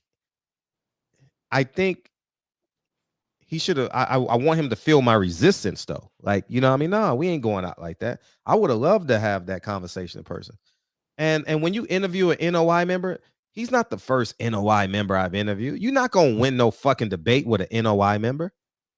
They can intellectually masturbate you for 2 hours, man. And they gonna sound so eloquent, and then they gonna say, brother, oh, brother. Man, get out of here. Come on, man. Let people be themselves. Let people answer the way they want to answer. I think that's the best way. You know, let people be themselves. Like, if we're in the street and we got to defend Carissa Shields, I'll defend her.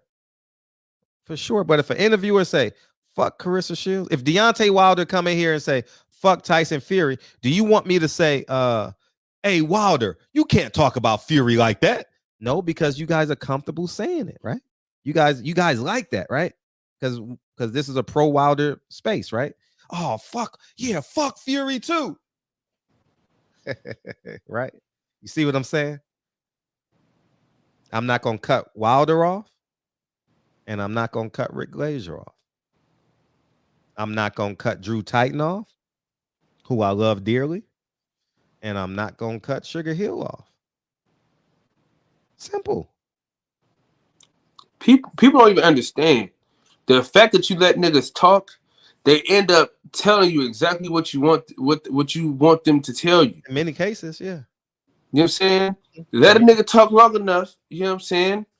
You know, give a nigga enough rope to hang himself. In many cases, yeah. In many cases, yeah. You get smart people like Bob. I mean, I can't trick Bob into any answer. You know, you got the nigga before though. I got him once a few, but he got me a few times too, though. Like, you know what I mean? So yeah, but niggas don't even try to get him though. Yeah, see, that's the people so afraid. People so afraid, man. I love playing this World War II game. I like playing that shit. That mental jousting. I like it. Hey, I'm not gonna lie, though, Fred. Yes. I couldn't have been Mike Carpenter. I'd have told the nigga, shut your old ass up, nigga. Oh, I would have told Bob that, but Bob wouldn't talk to me like that anymore. He tried it. He tried it now. He definitely tried it. I mean, I have a cool relationship with him. You know what I mean? That don't mean I agree with everything he said. No. I don't agree with sometimes when people post something that I admire or respect on YouTube. I have the right to disagree with them. I have the right to do a video and disagree. People say, oh, you hate that person. No, I disagree with them. I can inherently disagree with a person. That is my human right. I have a platform. I didn't say fuck your mama, fuck your daddy, fuck your daughter, fuck your son. You know what I mean? So, anyways, so yeah, God, let's get out of here. Yeah, man. I listen, Fred. I can't lie to you, man. I didn't cut Ticket TV off. What you call it said. Get them out of here. And I like I said, if the guests say it's based upon what the guest can handle, not what I can handle. Yeah, because when that girl came through talking crazy, Fred didn't say no, don't talk crazy to mama's boy. Oh, nigga. Oh shit. yeah, I just sat here. I was like, oh shit. And then he said, nigga, that's enough, and we got her the fuck up out of here. Yeah, like I don't know. People don't understand. Like, people are so used to being censored. You know, like I'm telling you, the only time is Wesley, because that's like at least 10 years waiting on that son of a bitch. Don't respect him. I don't like nothing about him, man. I don't respect him. He lies. He lies. The man told the people that you should drink milk. Milk is the food of the gods. Milk is a carcinogen. You know, so man, that motherfucker just lie. He said Elijah Muhammad cured Malcolm X from being gay. Can you believe that? He said what? He said they took down the video. He said Elijah Muhammad cured Malcolm X of being queer. The quote is queer. Wasn't Malcolm X, wasn't Detroit Red a pimp? Yeah, he was a pimp. Yeah, he was a pimp at 18, 17, 18 years old. You know, so well, he was selling drugs and then it led into pimps. Yeah, yeah. But who was the pimp? What's the guy's name? Danny boy, Danny. What's his name? Danny. That he learned from Danny. Think so. Anyways, I'm drawing a blank. It's been a so. But what the point I'm making is let people be themselves, man.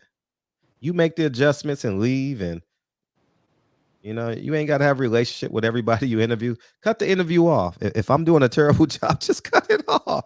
Put in the comment section, Fred, bullshit. You done fucked this interview up, and I'll say, you know what? You could be right. Probably did. So, you know, It's funny, man. Listen, the way you break shit down, man, it's hilarious because niggas only give a fuck when they give a fuck. Yeah, I know that. I know that going in. You know what I'm saying? Uh-huh.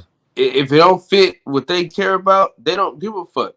Yeah. Because, nigga, Rick Glacier was everything but a nigga champion heart.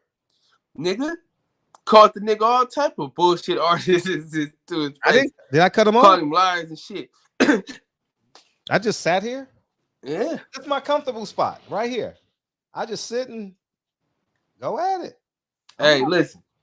Hey, you know, Champion Heart did one of these. He didn't even do one of these when he came in. I said, "Oh shit, we got a problem today." It's go time, right?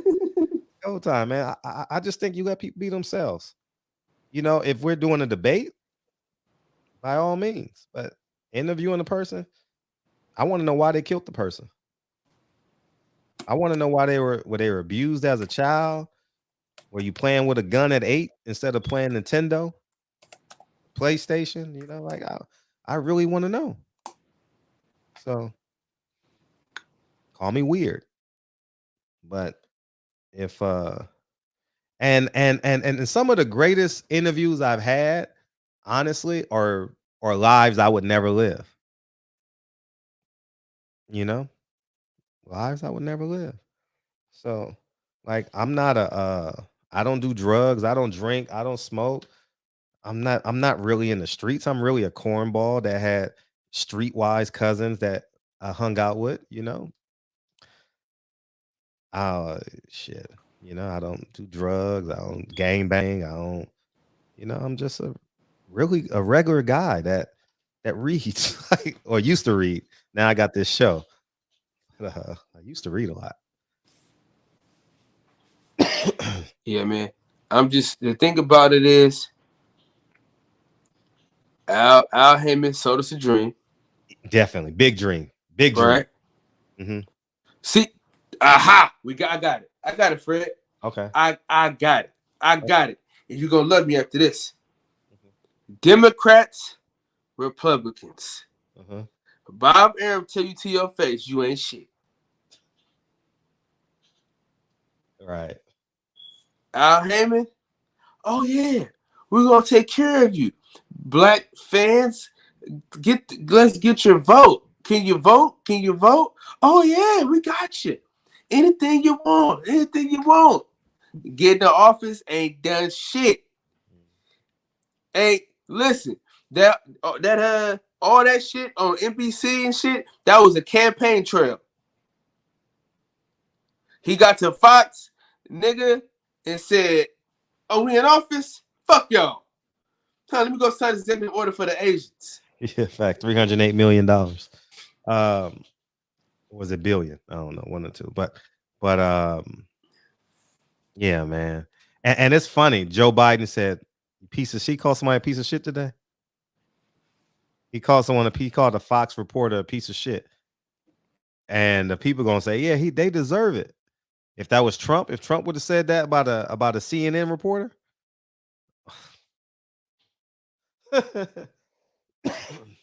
you know, it's what we want to hear. But I'm gonna remind people when we get a fighter that comes in here, or when Bill Haney comes in here and talks shit about Teofimo's dad. Oh, we ain't gonna say shit. Should I jump down Bill's throat? Why are you talking about Teofimo's dad like that? Huh? What'd you say? Teofimo Lopez Sr. Yeah, why are you talking about Teofimo Lopez dad like that? Or y'all want to hear it? Y'all want to hear that juicy shit, huh? I know. I know. You know, they want to join in. Fuck him. Exactly. Exactly. So just let people tell the Hey, truth. listen. Niggas came on here. Oh, you root for Charlo? Look, now we supposed to be PBC. Y'all niggas supposed to be PBC, tree hugging motherfuckers. You know what I mean? And now y'all like, oh no, we ain't fuck with Charlo. He PBC though. He black. You know what I'm saying? So that's what I'm saying. You know, y'all gotta have that. Y'all gotta have that energy all day, every day.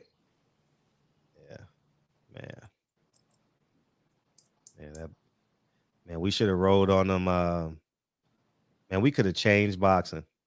Bro, I spent $1 million in this store, bro. Who? What'd you say? Get your ass out the store. Oh yeah. No, we could have changed boxing with them Al Haymon emails. We could have changed boxing. If we would have fought hard and not fought for these boxers, what these boxers wanted, and focus on what we wanted, we would have shut everybody down and held everybody accountable. Don't you know? Imagine Oscar being called a racist in every interview. That's what we should have did. Imagine every Golden Boy fight. They only fight in Vegas, Texas, and LA. You know what I mean? Like new media and LDBC is tough in Texas. Tough. Imagine what we could have did. Imagine what I could have did in LA. Because you know Fred would have did it. Still do it. You know, I saw him at Home Depot during quarantine. I said, let me just go have fun with this guy. I was just having fun at that moment, you know. So, you know, we should have rolled out on them emails because we had unequivocal proof that they had a racist employee. It's past 10. All right, let's go. No, I'm saying you stuttered on the word, so I'm saying it's past 10 o'clock. Unequivocal, that word. Yeah, I big Sean study. But yeah, man, I appreciate y'all, man. Yeah, Floyd about to be dancing on that heliport, man. Hey, tell Floyd, man, don't do it, man. Don't do it. How much money think they paying? Between 10 and 15. I mean, he ain't getting paid no 100 million now. He gonna lie to you now. Ain't no one getting paid that much. But he's doing it without anybody getting a cut out of it, though. You know, without Steven Espinoza, pay-per-view, Al Haymon. You know, he doing all that on his own. And how is he able to do that without the mix this time? I don't know how. Exactly. I don't know what Al's gonna do, but that nigga been living in Dubai though. It's probably through a loophole because he got another lawyer on it. You know, he's not working with Leonard Ellaby. Leonard Ellaby wasn't at the press. He wasn't allowed to go. No, Leonard, you can't. Hell no, Leonard can't go. Hell no, Leonard can't go. Hey, hell no, Leonard can't. I gotta figure out how to make a shirt with some glasses talking about not wearing sunglasses in the building. Hey, hey, you thought Rolly acted a fool? I just want Rolly to get the fight for the press conference, dog. That's all. That should be. Hey, what if he big tank? Nah, I can't see that. No, I'm just saying, like. No, but I can see a lucky punch landing. No, but listen to like the if he beat Tank, the press like the post press conference. No, but he gonna be a star if he beat Tank. A star. Man, let me tell you something. If Rolly can beat Tank, that motherfucker gonna be a star. No, you ain't gonna be able to turn him off. Nah, you think Kambosos was flexing? You think Tony Harrison did a citywide tour? Shit. Shout out to Tony Harrison, man. When you fight, it'll be a year March. When you fighting, dog? Damn. Bring them cornball t-shirts back. Oh yeah, I need a cornball sweater, dog, for sure. Yeah, man. Yeah, we gotta get Tony Harrison in the shop, man. Tony Harrison's a good brother, man. Good brother. Good. He's in Detroit, right? So if I come on at 9:30, he'll come on at 9. By 7:30, that's 9:30 his time. I got to reach out to him. Tony Harrison is a solid, bro. He do so much work in the community. Shout out to all the fighters that do all the work in the community too, man. I know it goes unnoticed a lot. Hey, Shields does a lot in the community. Check it out. I think it's a Michigan. I know we don't really like Chris Colbert like that because he stiffed us on the show. But I will say this though, that motherfucker do a lot of community work though. You know what I'm saying? As it pertains to his community. So the nigga got a little football team and shit that he sponsor and shit. So I mean he ain't we don't really fuck with him, but at least he doing something for the community. You know what I mean? At least. Fred don't give a fuck though. Yeah, no one heard a word you said. said. We doing a backpack giveaway this year, Fred? Yeah, for sure. I got to. It's Lincoln. Yeah, it's going down there. Shit. Lincoln. Yeah. Yeah. Definitely doing that. All right, man. Barbershop comments. All right, what's up, Kyle? Oh, go ahead, man. First of all, Fred, come on, man. What's wrong with you, man? You gotta relax. Keep your foot on these suckers' necks, man. Yeah, I will. Good job. Right. Deacon to be proud of you. Yeah, I'm trying. What's up, Deacon? Yeah, man. Shout out to Deacon, man. And happy birthday to my dog, Tay Jones, one more time. Happy birthday to Tay Jones. How's Asia Math doing? Have you seen Asia Math? He's good. Yeah, he be with Mark Nash all the time. Oh, he's over there now. Okay, good. Okay, as long as he's doing well. Yeah, he cool. You want to listen to? I don't care. Yeah, I'm glad he's good. Man, keep your foot on these niggas. I mean, keep your foot on these suckers' necks. You know what I mean? And we're not supervisors, nigga. We bosses. You know what I mean? In the words of the great philosopher DB, Fred Drop. Play the song, Fred! Couldn't wait, all that. What up, Wayne? What up, Birdman? What up, Wayne? Appreciate you, big homie. Yeah, man, I need that get back. You already know that. Champion Heart, respect my tech. Birdman, Brent Jones. That's never disrespect, man. That's real life. You know what I mean? You don't lose, you don't win them all, but that was a sucker move, though. Wendell Jackson, Crescent City, Average Joe, North Pole Fishing, Birdman, Jay Kelly, Joe Hart. This song bangs, dog. I might use this in my next film. Lonely, sometimes you see, I know we can make it. Even when I'm off beat, I still land on. Man, you gotta tell me what the movie about too when you get a chance. I think in about a week I'll have an understanding of it. Like I'm not able to articulate it right now. You got Miss Parker in there, so that's Parker. Miss Parker? Yeah. She's playing the role of Oprah. J. Doug, Birdman, champion. You doing Oprah a favor, huh? Do Oprah. Yeah. Little man, Houston. Jordan, what's up, man? What up, man? Hey, boy about to be twerking February 20th, dog. Oh, man. Wait, what Jordan say? Why you didn't tell me at the top of the show, man? Tomorrow, remind me to do it, man. Hey, yeah, man. Floyd gonna be twerking in the UAE, man. UAE, man. Hey, you couldn't get me on the heliport, dog. I'm serious, man. You can't get me on no heliport with 15 other people and say go fight, dog. I mean, like it do look like the if it was like a real like spot that high up where people could be. That shit look dope, though. I ain't gonna lie. Yeah, man, but you gonna have the king and queen on this bird's nest looking at you like Floyd over there stripping, dog. All right, stripping. Fred. They gonna be throwing hundreds and 400 million. Oh. No, I'm saying 400 million. Would you fight? No. No, my life wouldn't change. I would be here every night, 7:30. Yeah, nigga, but that 400 million, boy. I would just have an advertise. I would just have a. Only thing that would change if I had like 100 million is I would do full length movies. Nothing would change. I would buy more property. I would still be conservative. I can't change who I am. I would still be frugal. Fred, I'm getting every car I ever dreamed of, boy. Every house I ever thought about. I already had every car I've ever wanted.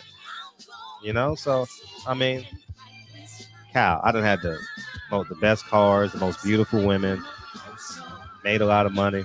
You know, I had a great life, Kyle. In the words of the great philosopher Kyle Davis, I lived a life 10 men could live. I lived a life 10 men could live, man. You know what I mean? Shit. Man. Shit, man. Ain't no man. Yeah. Had a great life. I want to be a great father, man. I really do. I want to be a great father. I'm not lying to y'all. You know what I mean? That's what keeps me sane. You know, I can do whatever the fuck I want to do. You know what I mean? I can leave right now. Shit, I ain't got to be here. But I want to be here. Anyways, I love y'all, man. And I'll let y'all tomorrow. Appreciate you, dog. Wait. People Hernandez. Did Peoples come in? I ain't see him. Club 57 in the building. Oh, you not in here. People Hernandez, man. Where you at, big homie? Where you at, big homie? I see Jordan in the building. When you gonna come hang with us, man? Love y'all, man. Peace. All right, big Fred. All right, peace, man. Hey. By the way, it was Earl Spence' daughter's birthday, her 5th birthday. Happy birthday to Earl Spence's daughter. Oh, yeah. Happy birthday to her, too, as well. And happy birthday to Tay Jones and Earl Spence's daughter. Yeah, that's what's up. Sure, all right, man. peace, y'all. Go on. Hey, Fred. Wait, let me hang up. It's movie